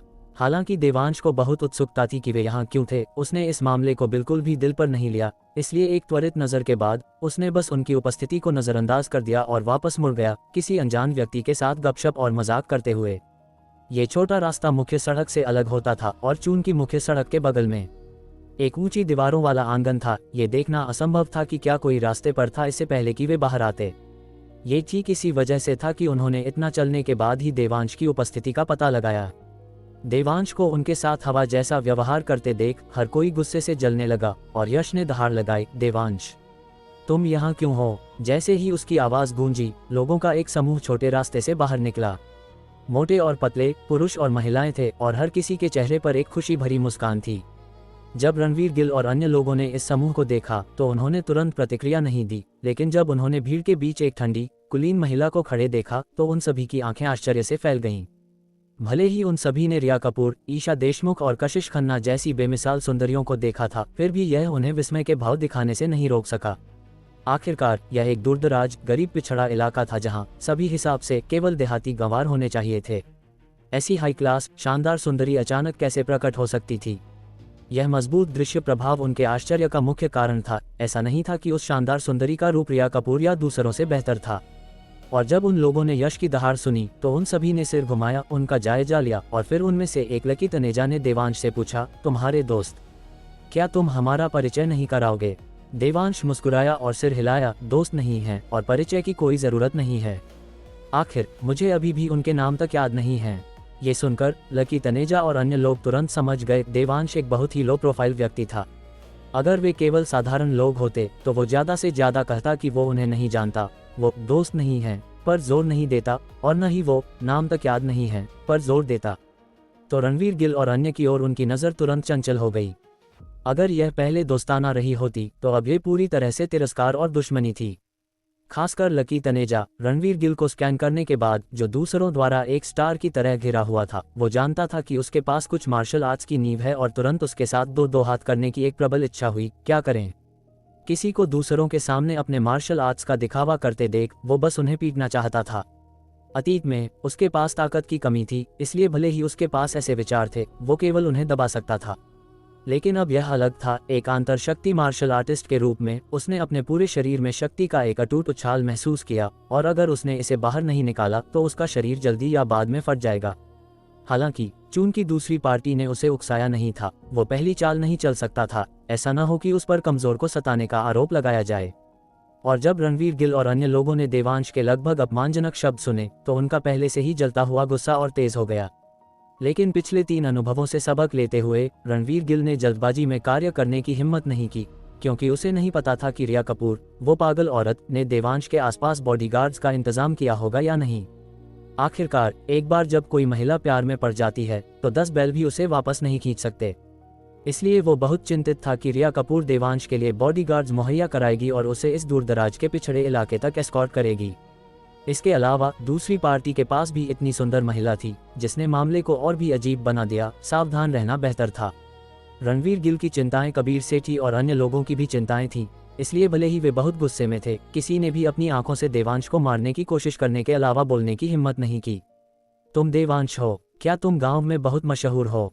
विक्की पाटिल ने जल्दी से उस सवाल को याद किया जो गांव वाले ने उससे पूछा था जब उसने पुल पर रास्ता पूछा था।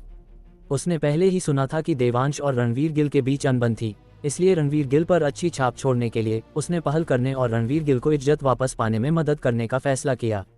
इस तरह उसके पिता के पद में डिप्टी को हटाना आसान हो जाएगा। हालांकि उसके पूछने के बाद उसने पाया कि देवांश ने उसकी ओर देखा तक नहीं, जैसे कि उसने बिल्कुल नहीं सुना कि उसने क्या कहा। लेकिन इतनी नज़दीकी दूरी पर जब तक कि वो बहरा न हो, वो निश्चित रूप से सुनेगा। स्पष्ट रूप से देवांश ने बस उसके शब्दों को नज़रअंदाज कर दिया और अनसुना करने का विकल्प चुना। ओए देवांश नाम वाले, क्या तू बहरा है? मैं तुझसे एक सवाल पूछ रहा हूँ, क्या तूने सुना नहीं? विक्की पाटिल गुस्से से लाल हो गया। मैं यवतमाल के पॉलिटिकल और लीगल अफेयर्स कमेटी के डिप्टी सेक्रेटरी का बेटा, एक छोटे अधिकारी का बेटा हूँ। रणवीर गिल के सामने कुत्ते की तरह व्यवहार करना एक बात है, लेकिन रणवीर गिल के दादाजी को किसने कहा था कि वो मुंबई छावनी बोर्ड के कमांडर बने, जिनके पास उच्च शक्ति और अधिकार है? लेकिन तू, एक गरीब दूरदराज के इलाके का पंख, मेरे सवाल को नज़रअंदाज करने की हिम्मत करता है। तू साला अपने आप को समझता क्या है? क्या तुझे विश्वास है कि एक फ़ोन कॉल के साथ मैं तुझे ये स्प्रिंग फेस्टिवल की छुट्टी पुलिस स्टेशन में बिताने पर मजबूर कर सकता हूँ? विक्की पाटिल जितना सोचता गया उतना ही गुस्सा होता गया और एक और वाक्य जोड़े बिना नहीं रह सका।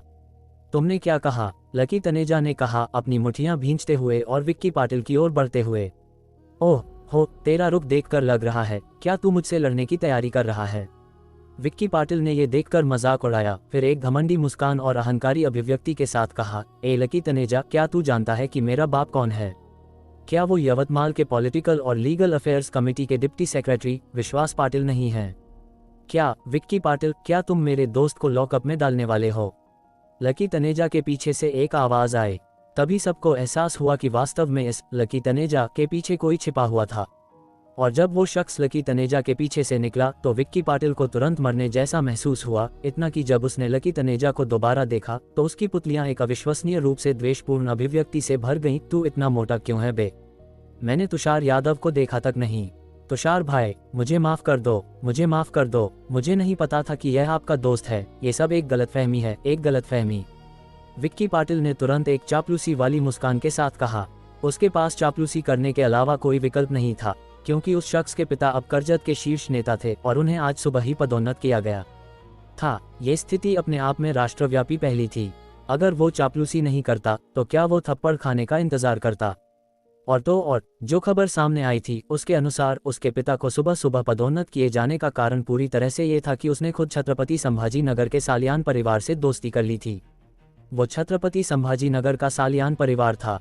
इस कनेक्शन के साथ कौन सा काउंटी स्तर का नेता करजत के व्यापक रूप से प्रसिद्ध तुषार यादव को नाराज करने की हिम्मत करेगा?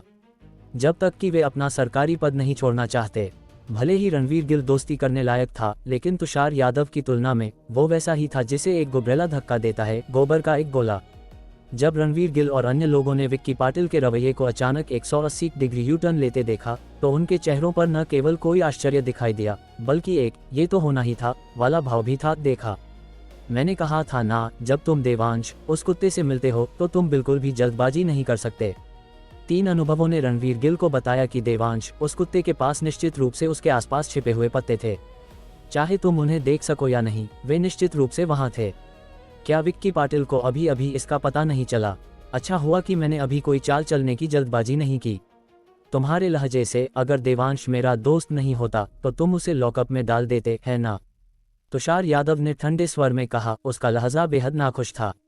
अध्याय 526, दरिंदे, आखिरकार तू मिल ही गया। छोटे सरकार तुषार, मुझसे गलती हो गई। मैं ही अपनी औकात भूल गया था। इसका मेरे पिताजी से कोई लेना देना नहीं है। विक्की पाटिल का माथा ठंडे पसीने से तरबतर हो चुका था। वह तो बस रणवीर गिल और बाकी लोगों पर अपना रौब जमाना चाहता था, लेकिन अपनी शान बघारने से पहले ही वह एक ऐसी दीवार से टकरा गया जो रणवीर की हैसियत से भी कहीं ज्यादा मजबूत थी। अब वह करे तो क्या करे? जब सिफारिश लगानी हो तो आंखें खुली रखनी चाहिए। हरेरा गहरा नत्थू खैरा चिपकने के लायक नहीं होता, तुषार यादव ने लापरवाही से कहा। उसके शब्दों में रणवीर गिल और उसके साथियों के लिए हिकारत साफ झलक रही थी। उसने सोचा था कि जानबूझकर रणवीर और उसके ग्रुप की तरफ आग भड़काकर वह उन्हें कुछ करने पर मजबूर कर देगा, लेकिन उसे उम्मीद नहीं थी कि वे बस गुस्से भरी आंखों से तमाशा देखते रहेंगे और हिलने का नाम तक नहीं लेंगे, जिससे उसे काफी निराशा हुई। ऐसा नहीं था कि रणवीर गिल और उसका ग्रुप कुछ करना नहीं चाहता था, लेकिन वे तुषार की असली पहचान का तुरंत अंदाजा नहीं लगा पाए थे, इसलिए उन्हें फिलहाल अपना गुस्सा पीकर हालात का जायजा लेना पड़ रहा था। जी, छोटे सरकार तुषार बिल्कुल सही कह रहे हैं। मैं छोटे सरकार तुषार और मिस्टर देवांश से माफी मांगता हूं। आपको नाराज करना मेरी गलती थी। विक्की पाटिल अपने पिता की कुर्सी बचाने के लिए झुकने और रेंगने को भी तैयार था। उसका ये रवैया देखकर तुषार को समझ नहीं आया कि अब उसे और कैसे उकसाया जाए, इसलिए उसने देवांश की ओर देखा और पूछा, अब इसका क्या करना है? जैसा तुम कहो वैसा ही होगा। जब विक्की पाटिल ने ये देखा तो उसे इतना पछतावा हुआ कि मन किया अपनी ही आंखें नोच ले। तो ये देवांश ठाकुर ही वह छुपा हुआ रुस्तम था। वह इतना अंधा कैसे हो सकता था कि उसने उसी से पंगा ले लिया। दूसरी ओर रणवीर गिल और बाकी लोग बेहद शांत थे, जैसे उन्हें पहले से ही इस नज़ारे की उम्मीद थी। सबके चेहरों पर हमें तो पता ही था वाले भाव थे। कैसा हिसाब किताब? इन दो कौड़ी के लोगों से उलझकर अपना मूड खराब करना है क्या तुम्हें अपनी तौहीन का डर नहीं है? देवांश ठाकुर ने मुस्कुराते हुए कहा और फिर मुख्य सड़क की ओर बढ़ गया। वे काफी देर से आंगन में बैठे थे और अब उनका इरादा गांव की मुख्य सड़क से होते हुए नदी के किनारे तक टहलने का था, ताकि नज़ारों का लुत्फ उठा सकें और खाना भी हजम हो जाए। देवांश की बातें सुनकर तुषार समझ गया कि देवांश का नजरिया उस स्तर पर है जहां तक पहुंचने की वह भी सिर्फ कल्पना ही कर सकता है। लेकिन उसने खुद को कम नहीं समझा, बल्कि उसे पूरा भरोसा था कि अगर वह कड़ी मेहनत करता रहा तो वह निश्चित रूप से देवांश के कदमों से कदम मिला लेगा। इसलिए उसने विक्की पाटिल पर एक नज़र डाली, हिकारत से नाक सिकुड़ी और मुड़कर गांव के ऊपरी हिस्से की ओर चल दिया। लकी, तनेजा और बाकी लोग भी उनके पीछे हो लिए। हालांकि लकी बहुत बेमन से जा रहा था, उसे साफ तौर पर निराशा थी कि उसे हाथ साफ करने का मौका नहीं मिला। देवांश और बाकी लोगों को उसी रास्ते पर जाते देख जिस पर वे खुद जाने वाले थे, रणवीर गिल और उसका ग्रुप गुस्से से आग बबूला हो गया। वे अपनी जगह पर जमे रहे और देवांश के ग्रुप को काफी दूर जाते हुए देखते रहे, फिर बेमन से घर की ओर लौट पड़े। अभी वो तुषार नाम का लड़का कौन था? कबीर सेठी ने रणवीर गिल का इशारा देखा और तुरंत समझ गया। उसने विक्की पाटिल से पूछा। विक्की पाटिल ने यह सुना और जल्दी से जवाब दिया, उसके पिता करजत के सबसे बड़े अधिकारी हैं। सिर्फ एक मामूली विधायक और तुम इतना डर गए? मुझे लगा उसके पिता संभाग या शायद प्रदेश के कोई बड़े मंत्री होंगे, कबीर सेठी ने तुरंत गुस्से में कहा। ये सोचकर कि वे लोग थोड़ी देर पहले डर के मारे चू तक नहीं कर पाए थे, कबीर का सीना गुस्से से फटने लगा। रणवीर गिल और बाकी लोगों का भी यही हाल था। अगर उसके पिता सिर्फ सबसे बड़े अधिकारी होते तो मुझे वास्तव में उससे इतना डरने की जरूरत नहीं थी।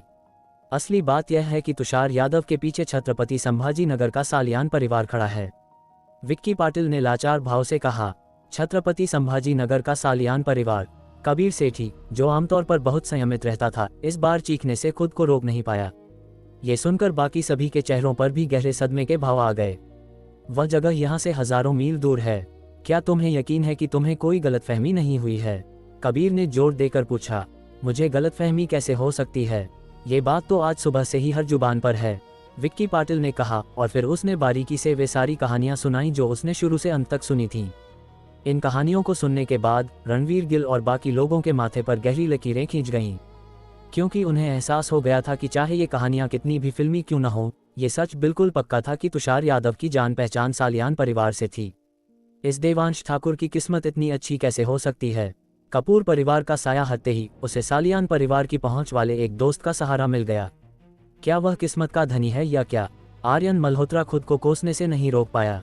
यश की आंखों से भी जैसे अंगारे बरस रहे थे। अगर ऐसा ही चलता रहा तो क्या हम इस जन्म में अपना बदला कभी नहीं ले पाएंगे? जैसे ही ये शब्द बोले गए, सभी के चेहरों पर गहरी उदासी छा गई, खासकर नताशा, जिसका पछतावा फिर से सिर उठाने लगा था। और अब ये जानकर कि देवांश पहले से भी ज्यादा ताकतवर हो चुका है, उसे और भी ज्यादा अफसोस हो रहा था। रणवीर गिल ने अपनी आंखें सिकुड़ी, उसका चेहरा कठोर हो गया। शेर का बदला 10 साल बाद भी पुराना नहीं होता। बस एक बार मैं गरुड़ कमांडो फोर्स में शामिल हो जाऊं, फिर चाहे वह छोटे सरकार तुषार हो, सालियान परिवार हो या फिर कपूर परिवार, मेरे सामने वे सब के सब मामूली कीड़े मकोड़े होंगे। तब देवांश को मारना मेरे लिए बाएं हाथ का खेल होगा। ये सुनकर जो ग्रुप पहले निराश हो चुका था, उसमें फिर से उम्मीद की लहर दौड़ गई, और नताशा को एक बार फिर पक्का यकीन हो गया कि उसका उस समय का फैसला गलत नहीं था। जज्बातों का ये ज्वार भाटा नताशा को बुरी तरह तड़पा रहा था। उसने पहले ही मन बना लिया था कि आज रात वह अपने सारे दांव पेच लगाकर रणवीर गिल को पूरी तरह से अपना बना लेगी। अल्पविराम। नागपुर गांव के पीछे के पहाड़ के उस पार और भी पहाड़ हैं, एक दूसरे से जुड़े हुए, जिनका आभामंडल इतना विशाल है कि जहां तक नजर जाए इंसान को अपनी हस्ती चींटी बराबर लगने लगती है। कर्नल रोशनी पाटिल अपनी ट्रेनिंग यूनिफॉर्म पहने एक दिन और एक रात से पहाड़ों में थीं। हालांकि उन्हें उस दरिंदे के कुछ सुराग मिले थे, लेकिन हर बार जब उन्होंने निशानों का पीछा किया तो उन्हें सिर्फ जानवरों की हड्डियों के ढेर मिले और उस दरिंदे का कोई नामो निशान नहीं था। रोशनी पाटिल पहाड़ों में जितना गहरा उतरती गईं, उन्हें उतनी ही ज्यादा हड्डियां मिलती गईं। लेकिन इन हड्डियों पर रोशनी ने कुछ बहुत ही अजीब गौर किया। नागपुर गांव के करीब मिले जानवरों के शव हाल ही में मारे जाने के बावजूद पहाड़ों की गहराई में मिले शवों की तुलना में ज्यादा बुरी तरह सड़े गले थे। रोशनी पाटिल काफी देर तक सोचती रही, लेकिन कुछ समझ नहीं पाई, जब तक कि उन्होंने गहरे पहाड़ों में एक जंगली सुअर का सूखा हुआ शव नहीं देखा। और तब उन्हें अचानक सब समझ आ गया। उनकी भौहें अपने आप तन गईं। लगता है ये दरिंदा इन गहरे पहाड़ों में काफी समय से है, और इन जानवरों के शवों से ऐसा लगता है कि अब ये दरिंदा जानवरों का खून पीकर संतुष्ट नहीं है। इसीलिए नागपुर गांव के करीब के जानवरों के शरीरों में इतना खून बचा था और वे इतनी जल्दी सड़ गए। इसके उलट गहरे पहाड़ों के जानवर, जिनका खून पूरी तरह निचोड़ लिया गया था और जो मम्मी बन चुके थे, वे धीरे धीरे सड़ रहे थे। तो क्या ये दरिंदा अब सिर्फ इंसानी खून पीना चाहता है? रोशनी पाटिल की भौहें कस गईं, यहाँ तक कि जनरल हर्षवर्धन भी खुद कैंप में आए हैं, जिससे पता चलता है कि यह मिशन उस दरिंदे को खत्म करने का है। जल्द ही अंधेरा होने वाला है, मुझे उस दरिंदे को जल्द से जल्द ढूंढना होगा और जनरल हर्षवर्धन की उम्मीदों पर पानी नहीं फेरना है। ये सोचते हुए रोशनी पाटिल एक बड़े पेड़ की चोटी पर छलांग लगाकर चढ़ गईं और अपनी ताकत बहाल करने के लिए कुछ सूखी रसद खाने का फैसला किया ताकि रात के अंधेरे में उस दरिंदे के निशानों को ढूंढकर उसे एक ही बार में खत्म कर सकें। हालांकि अभी वह डूबते सूरज को निहार ही रही थी और मिलिट्री बिस्कुट खा रही थी कि तभी दूर जंगल से एक बहुत ही असामान्य आवाज आई। रोशनी पाटिल ने बस एक नज़र डाली और उनके होठों के कोने पर एक आत्मविश्वास से भरी और जानलेवा हद तक खूबसूरत मुस्कान तैर गई। दरिंदे, आखिरकार मैंने तुझे ढूंढ ही लिया। देखूं अब तू कहाँ भागता है। अध्याय 527। ये कैसे हो सकता है, पहले से भी तेज। रोशनी पाटिल धीरे से हंसी और ये देखने के बाद कि दरिंदा उन्हीं की दिशा में आ रहा है, उन्होंने अपने हाथ में मौजूद रसद को अपनी जैकेट की जेब में डाल दिया और नीचे कूद पड़ी। हालांकि जैसे ही वह जमीन पर उतरने वाली थी, वह अचानक मुड़ी और एक जोरदार लात उस बड़े पेड़ पर दे मारी जिस पर वह अभी बैठी थी। एक जोरदार कड़कड़ की आवाज के साथ वह विशाल पेड़, जो अपने साथियों के बीच गर्व से खड़ा था, जड़ से टूट गया और सीधे उस दरिंदे की दिशा में धड़धड़ाता हुआ गिरा। रोशनी पाटिल का समय का अंदाजा बिल्कुल सटीक था। उन्हें भरोसा था कि दरिंदे की रफ्तार को देखते हुए वह गिरते हुए पेड़ की चपेट में आ ही जाएगा। और यह पेड़ इतना मोटा था कि दो लोग मिलकर भी उसे अपनी बाहों में न भर सकें। भले ही वह दरिंदा एक बेहद सख्त शरीर वाला ज़ोंबी ही क्यों न हो, इस पेड़ की चोट से उसे भारी नुकसान जरूर होगा और फिर उसकी रफ्तार कम होना तय है। रोशनी पाटिल की योजना के अनुसार जैसे ही दरिंदे की रफ्तार थोड़ी भी कम होगी, उन्हें उसे पकड़ने और खत्म करने का पूरा भरोसा मिल जाएगा। लेकिन रोशनी पाटिल की हैरानी का ठिकाना न रहा। जब विशाल पेड़ नीचे गिरा तो वह उस काले साए से टकराया जरूर, लेकिन दरिंदे को जैसे कोई खरोंच तक नहीं आई, बल्कि उसका शरीर सीधे उस सख्त पेड़ के तने को चीरता हुआ निकल गया। फिर भी पेड़ से कुछ पल के लिए रुकने के कारण रोशनी पाटिल को दरिंदे की झलक साफ दिखाई दे गई। वह पूरी तरह काला था, लगता था उसने कपड़े पहन रखे हैं, लेकिन कपड़े उसके शरीर से बहुत पहले ही चिपक कर एक हो चुके थे, जिन पर काले पड़ चुके खून के अनगिनत धब्बे थे। दर्जनों फीट दूर से ही उसकी सड़ी हुई बदबू आ रही थी। पहले उसकी रफ्तार शायद इतनी तेज रही होगी, खुशबू फैलने से भी तेज, इसीलिए महेश पाटिल और लांस नायक संजू को उसके हमला करने से पहले कोई गंध नहीं आई थी। दरिंदे के बाल लंबे थे, लेकिन उसके कपड़ों की तरह वे भी खून से सनकर एक जटा बन चुके थे। दरिंदे के इतनी तेजी से दौड़ने के बावजूद उसके बालों का स्टाइल जरा भी नहीं बिगड़ा था। बालों की इन जटाओं ने दरिंदे का आधा चेहरा ढक रखा था, इसलिए रोशनी पाटिल उसके नैन नक्श ठीक से नहीं देख पाई। बस इतना दिखा कि उसकी एक आंख जो दिखाई दे रही थी वह गहरे लाल रंग की थी, जैसे अंधेरे में कोई चमकदार लाल बत्ती जल रही हो, भयानक और रूह कंपा देने वाली। क्योंकि उसका धड़ पेड़ के तने में फंसा हुआ था, रोशनी पाटिल उसे पूरा नहीं देख पाई, लेकिन वह जमीन पर दरिंदे के पैर देख सकती थी। दरिंदे की पिंडलियां घुटनों से नीचे पूरी तरह नंगी थीं, जिनकी त्वचा गहरे हरे रंग की थी और देखने में ही बेहद सख्त लग रही थी। इसके अलावा उसने कोई जूते नहीं पहने थे और वह नंगे पैर ही इस कटीले गहरे जंगल में चल रहा था। रोशनी पाटिल ने बस एक नज़र डाली, फिर भी उन्होंने दरिंदे की ज्यादातर जानकारी इकट्ठा कर ली। इस खुफिया जानकारी के साथ रोशनी पाटिल अब उसकी असल हालत के आधार पर उसे काबू करने की योजना बना सकती थी। हालांकि इससे पहले कि रोशनी पाटिल कोई योजना बनाती, दरिंदे ने अपनी चाल चल दी। रोशनी ने शुरू में सोचा था कि दरिंदा पेड़ के तने में बने छेद से बाहर कूदेगा, लेकिन उनकी हैरानी के लिए उसने न तो चकमा दिया और न ही बचा। इसके बजाय वह पेड़ के तने के साथ साथ सीधे रोशनी पाटिल की ओर दौड़ा और उसकी रफ्तार पहले से जरा भी कम नहीं हुई थी, जिससे पेड़ का तना टोफू की तरह आसानी से बिखरता चला गया और वह पेड़ की जड़ के पास खड़ी रोशनी पाटिल की तरफ सीधे झपटा। ये देखकर रोशनी पाटिल थोड़ी हैरान जरूर हुई, लेकिन बिल्कुल भी घबराई नहीं। आखिरकार कुछ महागुरु जो बाहरी मार्शल आर्ट्स की साधना करते हैं, वे भी इस स्तर तक पहुंच सकते हैं। कहा जाता था कि कुछ बड़े परिवारों में पहाड़ों में खजाना खोजने की सुविधा के लिए वे बाहरी मार्शल आर्ट्स के महागुरुओं का एक समूह रखते थे। कुछ का इस्तेमाल पालकी उठाने के लिए किया जाता था, जबकि अन्य पहाड़ों में रास्ता बनाने में माहिर थे। अगर रास्ते में कोई बड़ा पेड़ आ जाता तो वे बस उसे गिरा देते और इस तरह जबरदस्ती रास्ता बना लेते। दर्जनों फीट की दूरी उस दरिंदे ने पलक झपकते ही तय कर ली। इतने तेज दरिंदे का सामना करते हुए रोशनी पाटिल ने कोई बचाव नहीं किया। उन्होंने बस अपनी सांस रोकी और ध्यान केंद्रित किया, फिर दरिंदे के सिर पर एक जोरदार मुक्का जड़ दिया। धड़ाम! एक भारी गूंजती हुई आवाज ने पल भर में पूरे गहरे पहाड़ को हिला दिया। उस जबरदस्त शॉकवेव से आसपास के पत्ते और शाखाएं सरसरा उठी। 10 मील के दायरे में पक्षी और जानवर डर के मारे इधर उधर भागने लगे। खासकर पक्षी डूबते सूरज की रोशनी में एक अजीब सा वीरान और अकेला एहसास दे रहे थे, बिल्कुल सांझ की लाली और अकेला उड़ता पंछी वाले उदास नज़ारे की तरह। लेकिन इससे भी ज्यादा दिल तोड़ने वाली बात रोशनी पाटिल की बेहद चौंकाने वाली खोज थी। उस मौके के बाद जो पेड़ों और चट्टानों को भी चकनाचूर कर सकता था, दरिंदा अपनी जगह से टस से मस नहीं हुआ। इसके बजाय उसके पीछे 30 फीट दूर एक बड़े पेड़ पर रोशनी पाटिल की मुट्ठी के आकार का एक छेद बन गया, जो साफ तौर पर उनके मुक्के की ताकत से उड़ा था। दूसरे शब्दों में, रोशनी पाटिल के मुक्के ने अपनी ताकत में कोई कसर नहीं छोड़ी थी। फिर भी वह दरिंदे के सिर को जरा भी नुकसान पहुंचाने में नाकाम रहा। इसने रोशनी पाटिल की आंखें फटी की फटी रहने पर मजबूर कर दिया और फिर बिना किसी हिचकिचाहट के वह अत्यधिक गति से पीछे की ओर कूद गईं। और जिस पल रोशनी पाटिल हिली, दरिंदे की बाहें दाएं से बाएं कमर की ऊंचाई पर इतनी तेजी से घूमी कि हवा के चीरने की आवाज साफ सुनी जा सकती थी और उसकी बाहों की परछाइयां तक देखी जा सकती थीं। रोशनी पाटिल का मानना था कि अगर वह पहले ही पीछे न हटती तो ये कहना मुश्किल था कि उन्हें चोट लगती या नहीं, लेकिन उन बाहों की चपेट में आकर वह निश्चित रूप से दूर जा गिरती और फिर आसपास के पेड़ों से टकराकर कराहने पर मजबूर हो जाती। खुद को संभालने के बाद रोशनी पाटिल ने गहरी सांस ली, फिर अपनी साधना तकनीक को सक्रिय किया और अपने नाजुक पैर से जमीन को हल्का सा थपथपाते ही पल भर में वह एक गोली की तरह अत्यधिक गति से दरिंदे की ओर लपकी। जैसे ही वह दरिंदे के पास पहुंचने वाली थी, उन्होंने एक बार फिर वही अनोखा हुनर दिखाया जो उन्होंने पेड़ से कूदते समय इस्तेमाल किया था। हवा में मुड़कर उसकी कमर पर लात जमाई, जो सीधे उसके सीने और पेट पर लगी। विशाल पेड़ को गिराने के अपने पिछले अनुभव के आधार पर रोशनी पाटिल को भरोसा था कि यह और भी शक्तिशाली और जोरदार लात उस दरिंदे को निश्चित रूप से बीच से तोड़ देगी। लेकिन धड़ाम, पहले से भी तेज आवाज एक बार फिर पहाड़ी जंगल में गूंज उठी और इस बार आवाज पहले से भी बड़े क्षेत्र में फैल गई, जिससे 20 मील के दायरे में पक्षी और जानवर बिखरकर भागने लगे। कुछ समय के लिए पहाड़ी जंगल में अजीब सी हलचल मच गई, जैसे दूर की सांझ नहीं बल्कि सुबह का सूरज हो जो जीवन से भरा हो।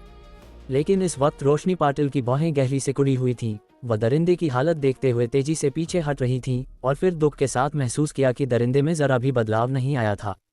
दूसरे शब्दों में, उनके पिछले मुक्के और लात ने उसे कोई नुकसान नहीं पहुंचाया था। ये कैसे मुमकिन है? रोशनी पाटिल को यकीन करना बेहद मुश्किल हो रहा था। इसकी रफ्तार इतनी जबरदस्त है, इसके बचाव में कोई तो कमजोरी होनी चाहिए, लेकिन ये कैसे? इस विचार पर अचानक उस आदमी का चेहरा रोशनी पाटिल के दिमाग में कौंध गया और उसके शब्द उनके कानों में गूंजने लगे। क्या उसे पहले से ही पता था कि यह दरिंदा न केवल अविश्वसनीय रूप से तेज है बल्कि बचाव में भी असाधारण रूप से सख्त है? क्या इसीलिए उसने मुझे पहाड़ों में न जाने की सलाह दी थी? रोशनी पाटिल हैरान हुए बिना न रह सकी। उनके चेहरे पर संदेह और उलझन के भाव थे। और तभी दरिंदा हिला। उसकी रफ्तार इतनी चौंकाने वाली थी कि रोशनी पाटिल की खूबसूरत आंखें सिकुड़ गईं। ये कैसे हो सकता है? पहले से भी तेज। अध्याय 528, दरिंदे जा अपनी मौत के पास। हालांकि रोशनी पाटिल अपना पहला हमला विफल होने के बाद बेहद तेज गति से दर्जनों फीट पीछे हटी थी, लेकिन दरिंदे ने कोई दिखाई देने वाली हरकत नहीं की। उसका पूरा शरीर एक परछाई में बदल गया और पलक झपकते ही रोशनी पाटिल के सामने प्रकट हो गया। इससे पहले कि रोशनी पाटिल अपने सदमे से उबर पाती, दरिंदे ने सीधे उनके चेहरे पर एक जोरदार भारी मुक्का मारा। अपने सामने दरिंदे की मुट्ठी को बड़ा होते देख रोशनी पाटिल ने सदमे में होने के बावजूद अपनी सहज बुद्धि से प्रतिक्रिया दी। उन्होंने अचानक अपनी बाहें उठाईं, उन्हें अपने सामने क्रॉस किया ताकि अपनी पूरी ताकत से दरिंदे के मुक्के को रोक सकें। उनके पैर लगातार जमीन को थपथपाते रहे, दरिंदे के मुक्के की ताकत का इस्तेमाल खुद को पीछे की ओर धकेलने के लिए करते हुए, जैसे बंदूक से निकली गोली। वह एक पल में 10 फीट से ज्यादा पीछे हट गईं और अंततः तब रुकी जब उनका शरीर एक बड़े पेड़ से टकराया। इस पल उनके पीछे वाले बड़े पेड़ से कड़-कड़ की आवाज आई। रोशनी पाटिल को पीछे मुड़कर देखने की जरूरत नहीं थी कि पेड़ का तना उनकी टक्कर से टुकड़ों में बिखर गया है। हालांकि रोशनी पाटिल को पेड़ की परवाह नहीं थी, क्योंकि उन्होंने महसूस किया कि उनकी बाहें थोड़ा कांप रही थीं और उनकी 10 उंगलियों में झंझनाहट हो रही थी। ये दरिंदा, इसका बचाव तो जबरदस्त है ही, लेकिन इसकी हमले की ताकत भी इतनी विशाल क्यों है? जैसे ही रोशनी पाटिल ने यह सोचा, उनकी बाहें कस गईं। दरिंदा शायद ये देखकर हैरान था कि उसके मुक्के ने उस औरत की बाहें नहीं तोड़ी। एक पल के लिए रुका और फिर से हवा की गति से रोशनी पाटिल की ओर दौड़ा। पिछली मुठभेड़ से सबक लेते हुए रोशनी पाटिल ने अपनी रक्षा में ढील देने की हिम्मत नहीं की। जिस पल उन्होंने दरिंदे को हिलते देखा, वह एक तरफ हट गईं, उसके सीधे हमले से बचने की कोशिश करते हुए। लेकिन उनकी घोर हैरानी के लिए जब दरिंदे ने उन्हें हिलते देखा तो उसने दौड़ते हुए ही अचानक अपनी दिशा बदल दी और एक बार फिर पागलों की तरह उनकी ओर झपटा। यह रोशनी पाटिल की पुतलियां फिर से थोड़ी सिकुड़ गईं और सोचने के लिए वक्त न होने पर उन्होंने जबरदस्ती फिर से अपनी दिशा बदल दी। लेकिन दिशा में इस अचानक बदलाव ने उनके शरीर पर भारी तनाव डाल दिया, खासकर उनके पैरों से अत्यधिक ताकत की मांग की।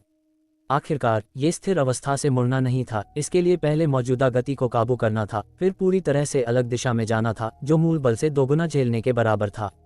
यह ऐसा था जैसे तेज गति में लगातार 10 मीटर की शटल दौड़ करना। जिसने भी ट्रेनिंग की है वो समझ जाएगा कि यह शरीर पर कितना भारी तनाव डालता है। हालांकि रोशनी पाटिल इतना भार सहन कर सकती थी, लेकिन दिशा बदलने के बाद उनकी गति पहले की तुलना में स्पष्ट रूप से धीमी थी। लेकिन दरिंदे को देखकर लग रहा था कि वह बिना किसी रुकावट के दिशा बदल सकता है, जैसे कि भारी जड़त्व का उस पर कोई असर ही नहीं हो रहा हो। अकेले यही बात दरिंदे के शरीर की कठोरता दिखाने के लिए काफी थी, जो तेज गति के मोड़ों से आने वाले तनाव को पूरी तरह नजरअंदाज कर रहा था। कई पैंतरेबाजियों के बाद रोशनी पाटिल को एक बार फिर दरिंदे ने पकड़ लिया। चोट को कम करने के लिए रोशनी पाटिल हवा में ही मुड़ी, फिर अपनी बाहें क्रॉस की, दरिंदे के मुंह को सीधे झेलते हुए और उस ताकत का इस्तेमाल करके अपने बीच कुछ दूरी बना ली। इससे पहले कि वह खुद को संभाल पाती, रोशनी पाटिल ने हवा में रहते हुए ही बिना किसी हिचकिचाहट के अपनी कमर से एक नाजुक लेकिन शक्तिशाली कस्टम मेड पिस्तौल निकाली और दरिंदे पर 3 गोलियां दाग दी। 3 गोलियां 0.06 सेकंड के अंतराल पर दरिंदे की ओर लपकीं। 0.06 सेकंड का कारण रोशनी पाटिल का रिएक्शन टाइम नहीं था, बल्कि पिस्तौल का न्यूनतम फायरिंग अंतराल 0.06 सेकंड था।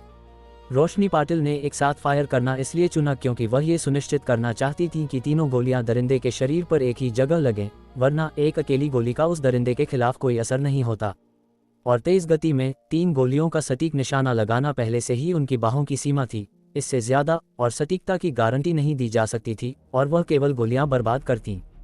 रोशनी पाटिल की उम्मीद के अनुसार उनकी कस्टम मेड पिस्तौल इस दूरी पर एक गोली से 3 सेंटीमीटर की स्टील प्लेट को भी भेद सकती थी। अगर 3 गोलियां एक ही जगह पर एक साथ लगती तो चाहे दरिंदे का शरीर कितना भी सख्त क्यों न हो, उसमें छेद होना तय था। लेकिन उनकी घोर हैरानी के लिए जब 3 गोलियां एक के बाद एक दरिंदे के माथे के बीचों बीच लगी तो वे केवल उसके माथे की सतह पर जमी बदबूदार खून और मैल की परत को ही तोड़ पाईं। उसकी अजीब गहरे हरे रंग की त्वचा को भेदना तो दूर, उस पर एक निशान तक नहीं छोड़ पाईं। स्टील जैसा सख्त नहीं, स्टील से भी ज्यादा सख्त। दरिंदे की ताकत का एहसास होते ही रोशनी पाटिल ने खुद को संभाला, अपनी पिस्तौल रखी, उनका चेहरा गंभीरता से भर गया। अपने माथे पर 3 गोलियां खाने के बाद दरिंदा साफ तौर पर गुस्से से भर गया था। एक धीमी गुर्राहट के साथ उसका शरीर तोप के गोले की तरह बाहर निकला, सीधे रोशनी पाटिल की ओर चार्ज करते हुए। रोशनी पाटिल में उसके सीधे हमले का सामना करने की हिम्मत नहीं थी, वह केवल पैंतरेबाजी कर सकती थी और वार करने का मौका तलाश सकती थी। लेकिन ये तरीका आम विरोधियों के खिलाफ असरदार था, इस दरिंदे के खिलाफ ये साफ तौर पर एक बेकार कोशिश थी।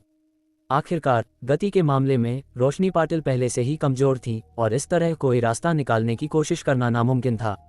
जल्द ही कई बार पलटवार के बाद रोशनी पाटिल ने अपनी पीठ पर दरिंदे के 3 ठोस मुक्के खाए और उनके मुंह के कोने से खून की एक लकीर रिसने लगी, जो बता रही थी कि उन्हें अच्छी खासी चोट लगी है।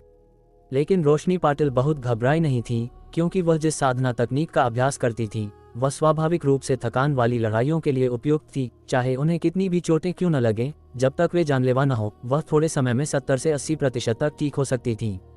इसलिए हालांकि उनके मुंह से खून रिस रहा था, लेकिन अपनी साधना तकनीक को तेजी से घुमाने के बाद उनकी पीठ का ज्यादातर दर्द गायब हो गया, साथ ही उनकी बाहों की कंपन और सुन्नता भी बिना किसी निशान के गायब हो गई। दूर से अपनी लाल आंखों से उन्हें घूरते हुए दरिंदे को देखकर रोशनी पाटिल ने अपने मुंह के कोने से खून पोंछने के लिए हाथ बढ़ाया। एक शैतानी मुस्कान अनचाहे ही उनके होठों पर आ गई और उन्होंने ठंडेपन से कहा, हरामखोर, मुझे उम्मीद नहीं थी कि तू मुझे इस हद तक मजबूर कर देगा। मैंने सच में तुझे कम आंका था। बोलने के बाद रोशनी पाटिल मुस्कुराते हुए अपनी जगह पर सीधी खड़ी हो गईं, फिर धीरे से अपनी आंखें बंद कर लीं। ये देखकर दरिंदे ने एक धीमी गुर्राहट दी, शायद उसे लगा कि उसके सामने खड़ी खूबसूरत औरत ने हार मान ली है। इस तरह अपनी खुशी में ज़ोंबी का शरीर अचानक नीचे झुका, फिर मिसाइल की तरह बाहर निकला, सीधे रोशनी पाटिल के गले की ओर। हालांकि रोशनी पाटिल की आंखें बंद थीं, लेकिन ऐसा लग रहा था कि वह अपने आसपास की हर हरकत से पूरी तरह वाकिफ हैं। चाहे वह पत्तों की सरसराहट हो या कीड़ों के पंखों की फड़फड़ाहट, सब कुछ उनके दिमाग में एक तस्वीर की तरह उभर रहा था, जैसे वह अपनी आंखों से देख रही हों। शाम की लाली बिखर चुकी थी, केवल रात का अंधेरा उतर रहा था। इस धुंधली शाम में रोशनी पाटिल को अपने दशकों के मेहनती और कठिन अभ्यास की याद आए बिना न रह सकी। इस दुनिया में जीनियस जैसा कुछ नहीं होता, ये बस दूसरों से ज्यादा जिद्दी होने की बात है। उन्हें याद आया कि कैसे वह तब ट्रेनिंग करती थी जब दूसरे आराम करते थे, जब दूसरे सोते थे और जब दूसरे खेल कूद में लगे होते थे, ये सब परम साधना की तलाश में। उनकी प्रगति का हर इंच कड़ी मेहनत और पसीने से कमाया गया था, इसलिए उन्होंने कभी खुद पर जरा भी संदेह नहीं किया, हमेशा यह विश्वास किया कि उनकी ताकत इस दुनिया की सभी कठिनाइयों से लड़ने के लिए काफ़ी है। ये सोचते हुए रोशनी पाटिल ने अचानक अपने लाल होंठ थोड़े खोले और धीरे से उदासीनता से बुदबुदाई, पहला वार पर्वत कंपन। जैसे ही शब्द गिरे, रोशनी पाटिल का दाहिना हाथ न जाने कब धीरे से ऊपर उठ चुका था और फिर बिना किसी फालतू हरकत के उन्होंने हमला करते हुए दरिंदे के सीने पर एक हथेली दे मारी। हालांकि इस हथेली के वार की गति बहुत धीमी लग रही थी, लेकिन ये ठीक उसी वक्त दरिंदे के सीने पर लगी जब उसका मुक्का उनके चेहरे पर लगने ही वाला था। बूम! आम लोगों के कान के पर्दे फाड़ देने वाली एक तेज आवाज अचानक पहाड़ी जंगल में गूंज उठी। उस इंसान और ज़ोंबी के 100 मीटर के दायरे में जमीन पल भर में समतल हो गई और इस 100 मीटर के दायरे में मौजूद सभी फूल, घास और पेड़ बिना किसी अपवाद के उखड़ गए और विशाल शॉकवेव के साथ 100 मीटर दूर जा गिरे। वह ज़ोंबी, जिसका शरीर स्टील से भी सख्त था, इस पल कटी पतंग की तरह सीधे पीछे की ओर उड़ा। 4-5 विशाल पेड़ों के तनों को तोड़ते हुए वह अंततः रुका और जमीन पर बेजान पड़ा रहा। ये देखकर रोशनी पाटिल ने अपनी हथेली वापस खींची। उनके होठों पर एक हल्की मुस्कान आ गई। मेरा यह वार कुनलुन पर्वत को भी हिला सकता है, तो तेरे जैसे मामूली ज़ोंबी की क्या बिसात। लेकिन इससे पहले कि रोशनी पाटिल खुश हो पाती, दूर गिरा ज़ोंबी अचानक जमीन से खड़ा हो गया। एक दहाड़ के बाद उसने तेजी से उन पर हमला किया। उसकी हरकतों में चोट का कोई नामो निशान नहीं था। ये देखकर रोशनी पाटिल की पुतलियां थोड़ी सिकुड़ गईं और फिर उनका पूरा आभामंडल एक भयानक गति से उमड़ पड़ा, जिससे उनके पैरों के नीचे की रेत और पत्थर बेकाबू होकर कांपने लगे।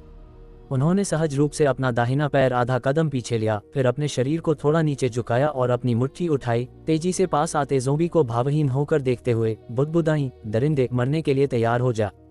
जैसे ही उनके शब्द गिरे, रोशनी पाटिल का शरीर प्रकाश की एक किरण में बदल गया और अचानक अपनी जगह से गायब हो गया। अध्याय 529। अगर पता होता कि अंजाम ये होगा तो मुझे उस वक्त उसकी सलाह मान लेनी चाहिए थी।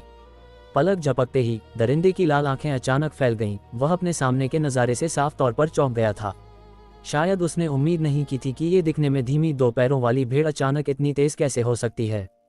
हालांकि इससे पहले कि वह कोई प्रतिक्रिया दे पाता, एक मुक्का उसके सीने पर आ लगा। इस मुक्के की ताकत इतनी जबरदस्त थी कि उसका शरीर, जिसे गोलियां भी नहीं भेज सकी थीं, सीने की तरफ से पूरा 2 इंच अंदर धंस गया और उसकी पूरी पीठ थोड़ी पीछे की ओर झुक गई। इतना ही नहीं, उसका शरीर उस 100 मीटर के वीरान हिस्से में एक हाई स्पीड तोप के गोले की तरह पीछे की ओर उड़ा और अविश्वसनीय गति से उसी रास्ते पर वापस गया।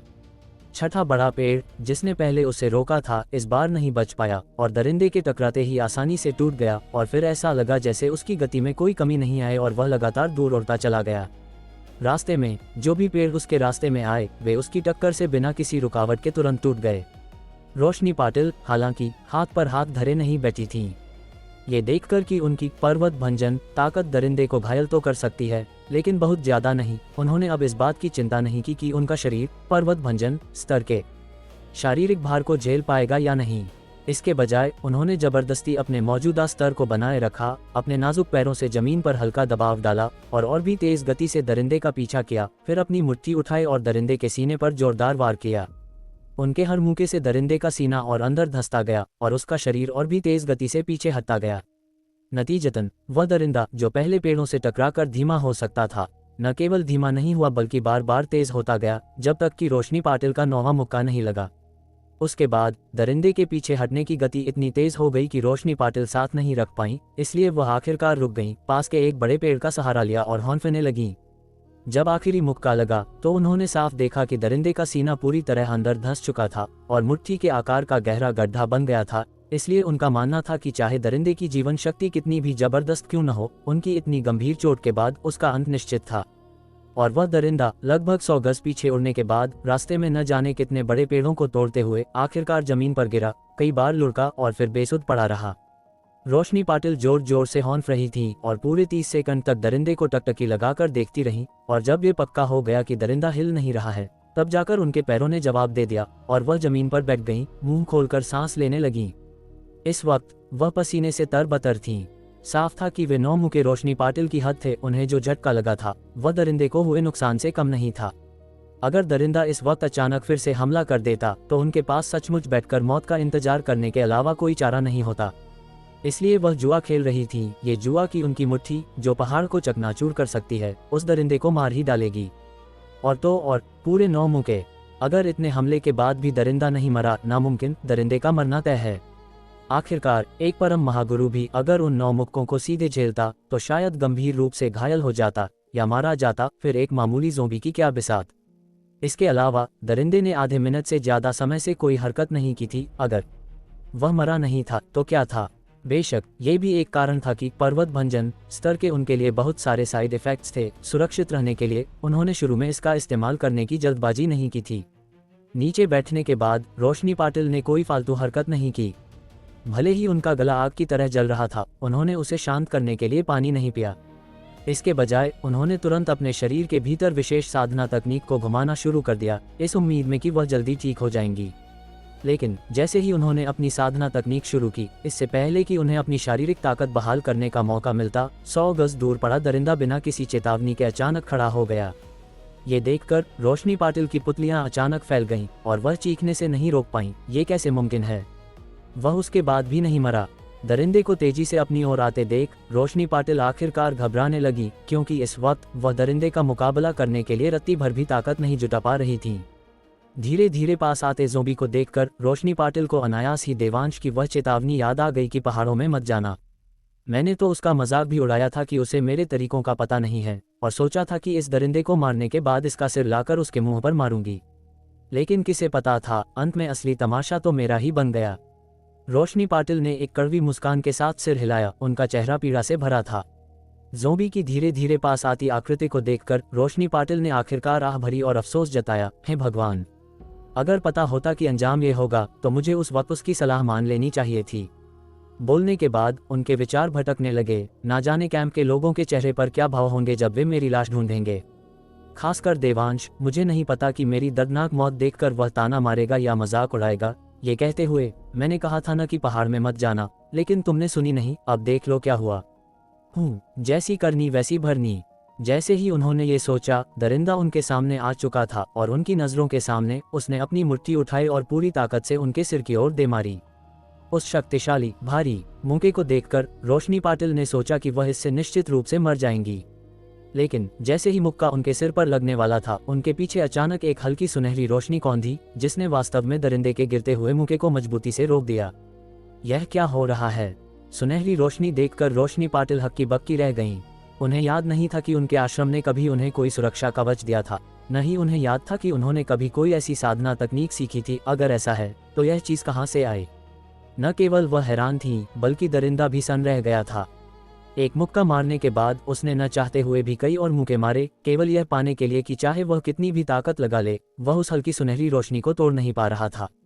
इसलिए उसने रोशनी पाटिल पर पहाड़ टूटने जैसी दहाड़ मारी और फिर अपनी लाल आंखों से रोशनी पाटिल को टकटकी लगाकर घूरा। उसकी आंखों में गुस्सा भरा था। लगभग 1 मिनट बाद ये देखकर कि उसका कोई बस नहीं चल रहा, दरिंदे ने बेमन से मुड़कर गांव की ओर तेज दौड़ लगा दी। दरअसल सुनहरी रोशनी गायब होने के बाद अगर उसने बस एक बार और कोशिश की होती तो उसने निश्चित रूप से रोशनी पाटिल का सिर कुचल दिया होता। आखिरकार सुनहरी रोशनी केवल 1 दर्जन सेकंड तक ही टिक सकती थी। इसे विशेष रूप से देवांश ने रोशनी पाटिल पर लगाया था ताकि एक नाजुक वक्त पर उनकी जान बचाई जा सके। हालांकि दरिंदा आखिर दरिंदा ही है, उसमें बुद्धि की कमी है और उसके पास केवल सबसे बुनियादी व्यवहार की समझ है, इसलिए उसने दोबारा मारने की कोशिश करने के बारे में नहीं सोचा। और जब रोशनी पाटिल ने दरिंदे के जाने की दिशा देखी तो उनके चेहरे पर तुरंत खौफ छा गया। सुनहरी रोशनी कहाँ से आई, इस बात को नज़रअंदाज करते हुए वह दरिंदे की भागती हुई आकृति पर चिल्लाई, हरामखोर, हमारी लड़ाई अभी खत्म नहीं हुई है, तुझे जो चाहिए मेरे पास आ। हालांकि उनकी आवाज़ तेज थी, जिससे रात में बसेरा करने वाले पक्षी चौंक गए, लेकिन ये दरिंदे के कदमों को रोक नहीं सकी और वह केवल लाचारी से उसे अपनी नज़रों से ओझल होते देख सकी। रोशनी पाटिल उसके पीछे भागना चाहती थी, लेकिन जैसे ही उन्होंने खड़े होने की कोशिश की, वह जमीन पर गिर पड़ी जैसे उनकी हड्डियों में उन्हें संभालने की ताकत न हो और उनके लिए वापस उठना बेहद मुश्किल हो गया। यह विचार कि जनरल हर्षवर्धन भी नागपुर गांव में हैं और गांव में इतने सारे सैनिक और नागरिक हैं, रोशनी पाटिल को भारी गुस्से, आत्मग्लानि और पछतावे से भर गया। अगर उन्होंने देवांश की बात मानी होती और इस दरिंदे को उकसाने के लिए पहाड़ में नहीं गई होती, तो क्या वह गुस्से में नागपुर गांव की तरफ न जाता? ये सोचते हुए रोशनी पाटिल ने दर्द से अपनी मुट्ठी जमीन पर दे मारी, दांत पीसते हुए कोसा, कमीना। लेकिन जब उन्होंने अपनी मुट्ठी उठाई तो पाया कि उनके मुक्के ने कीचड़ में केवल एक उथला निशान छोड़ा था, उसमें मौजूद पत्थरों को भी नहीं तोड़ पाईं। हालांकि गुस्से, आत्मग्लानि और पछतावे से भरी हुई रोशनी पाटिल ने खुद को जल्दी से संभाला, फिर संघर्ष करके उठी, अपना सैटेलाइट फोन निकाला और कैंप को ज़ोंबी के बारे में सूचित करने की कोशिश की। लेकिन बदकिस्मती से उन्होंने कई बार कोशिश की पर कोई सिग्नल नहीं था। हताशा में उनके पास अपनी सांसों को नियंत्रित करने के लिए अपनी साधना तकनीक शुरू करने के अलावा कोई विकल्प नहीं था, इस उम्मीद में कि वह अपनी गतिशीलता को जल्द से जल्द बहाल कर सकेंगी। फिर सिग्नल की तलाश करते हुए उसका पीछा करेंगी ताकि कैंप को चेतावनी दे सकें।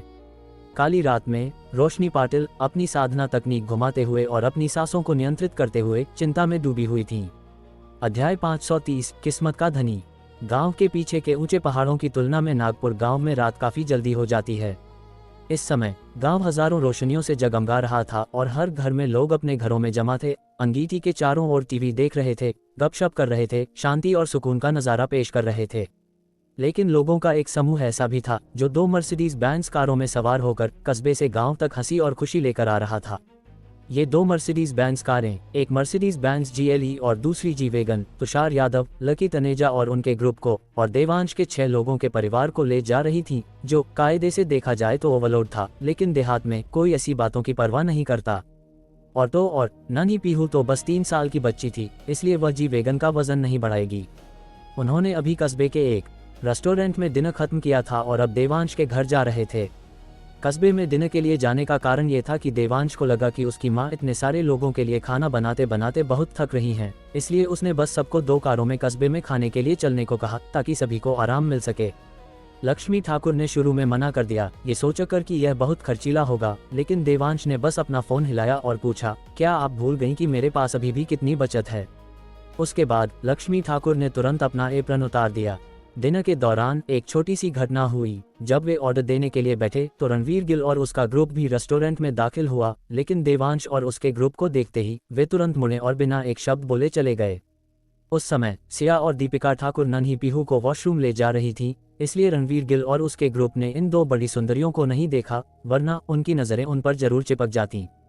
2 कारों के आंगन में पहुंचने के बाद तुषार और लकी ने जी वैगन की डिक्की खोली और बिजली से चलने वाली महजोंग मशीन बाहर निकाली जिसे उन्होंने अभी खरीदा था। फिर मजे से उसे घर के अंदर ले गए, किसी और की मदद की जरूरत नहीं पड़ी। क्योंकि जी वैगन की डिक्की काफी बड़ी थी, महजोंग मशीन को स्टोव पर ही इंस्टॉल और सेट कर लिया गया था, इसलिए घर के अंदर ले जाने के बाद इसे बस प्लग लगाकर खेला जा सकता था। इस तरह मिस्टर और मिसेज बलवंत ठाकुर नन्ही पीहू को संभालने में लग गए, जबकि बाकी नौजवान महजोंग मशीन के चारों ओर रोटेटिंग महजोंग खेलने के लिए जमा हो गए। जो भी जीतता वह खड़ा हो जाता और एक बिना सीट वाला व्यक्ति उसकी जगह ले लेता और इसी तरह चलता रहता। देवांश शुरू में टेबल पर शामिल नहीं होना चाहता था, वह पीहू के साथ रहना पसंद करता था, लेकिन वह तुषार, लकी और बाकी लोगों के उत्साह को मना नहीं कर सका और अंत में सिया ने भी कहा कि इतनी दूर से आए दोस्तों के साथ समय न बिताना सही नहीं है, इसलिए वह बेमन से टेबल पर बैठ गया।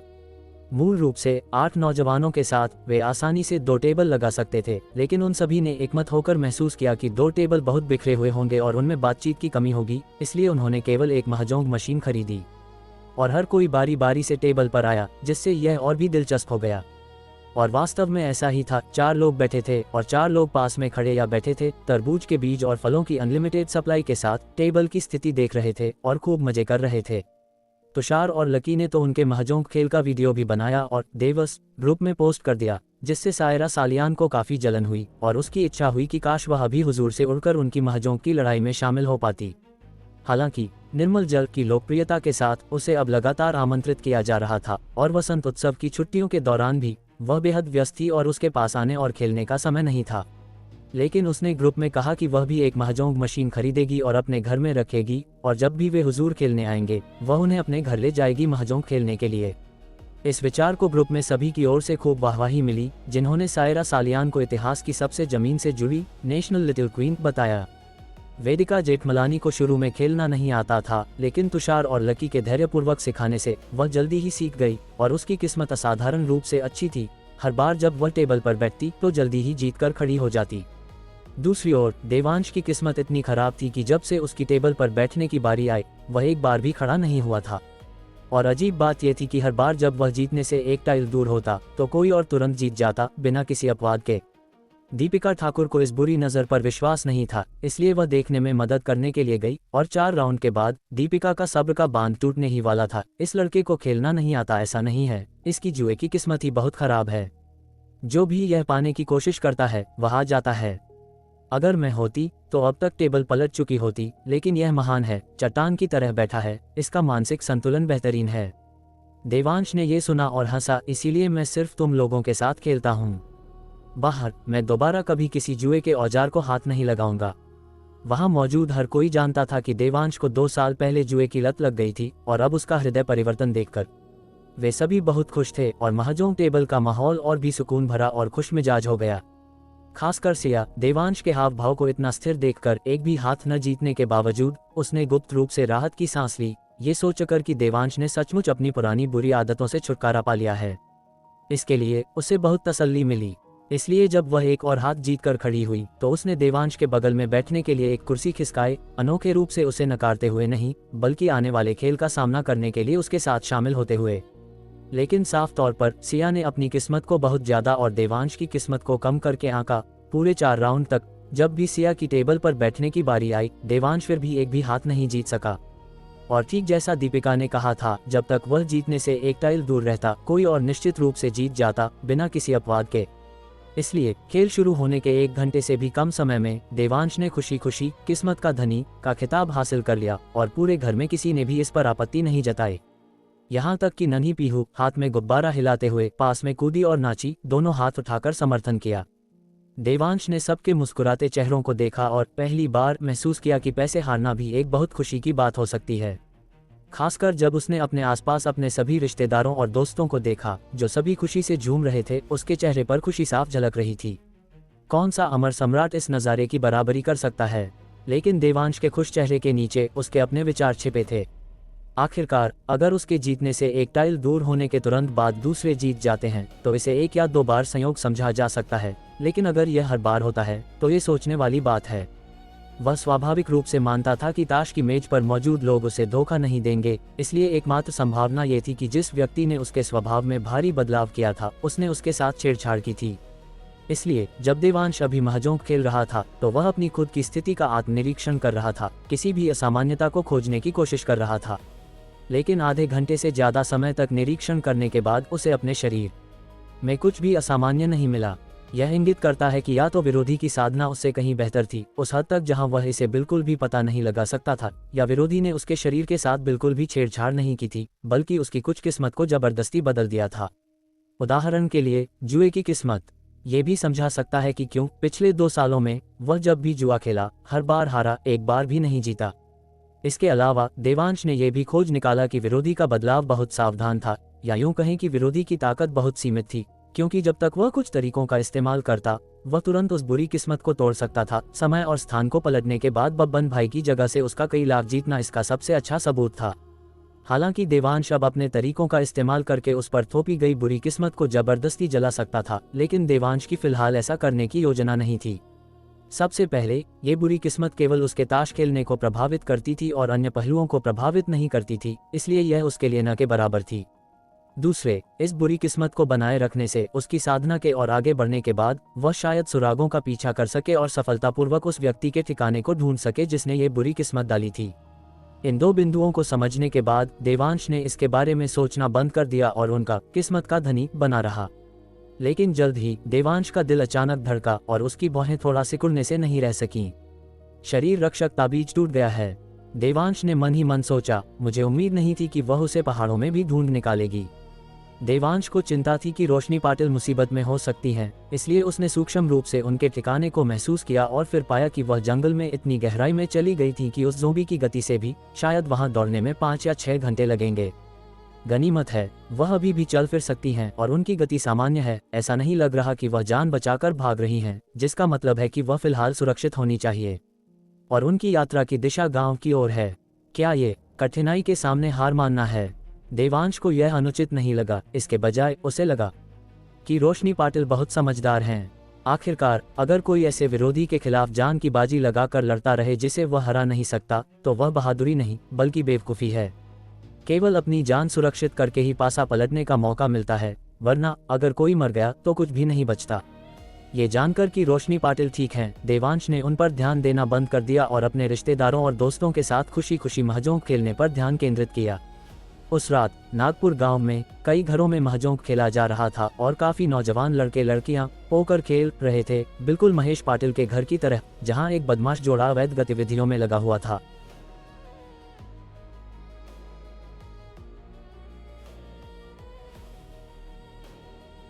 इस एपिसोड को सुनते हुए मुझे बार बार यही महसूस हुआ कि ताकत सिर्फ मांसपेशियों या रहस्यमय शक्तियों से नहीं आती, बल्कि सही फैसले लेने से आती है। रोशनी पाटिल की हिम्मत काबिल तारीफ है, लेकिन उनका सबसे बड़ा संघर्ष दरिंदे से नहीं बल्कि अपने अहंकार से था। वही देवांश की कहानी मुझे यह याद दिलाती है कि कभी कभी हार भी सुरक्षा कवच बन जाती है, चाहे वो जियो की मेज पर हो या ज़िंदगी में। मुझे लगता है आने वाले अध्यायों में असली टकराव सिर्फ ताकत का नहीं होगा, बल्कि समझ और धैर्य का होगा। सवाल यह है, क्या इंसान सही वक्त पर रुकना सीख पाएगा या फिर अपनी ज़िंदगी अपनी जिद में दांव पर लगा देगा? आप क्या सोचते हैं, रोशनी ने जो फैसला लिया वो मजबूरी थी या समझदारी?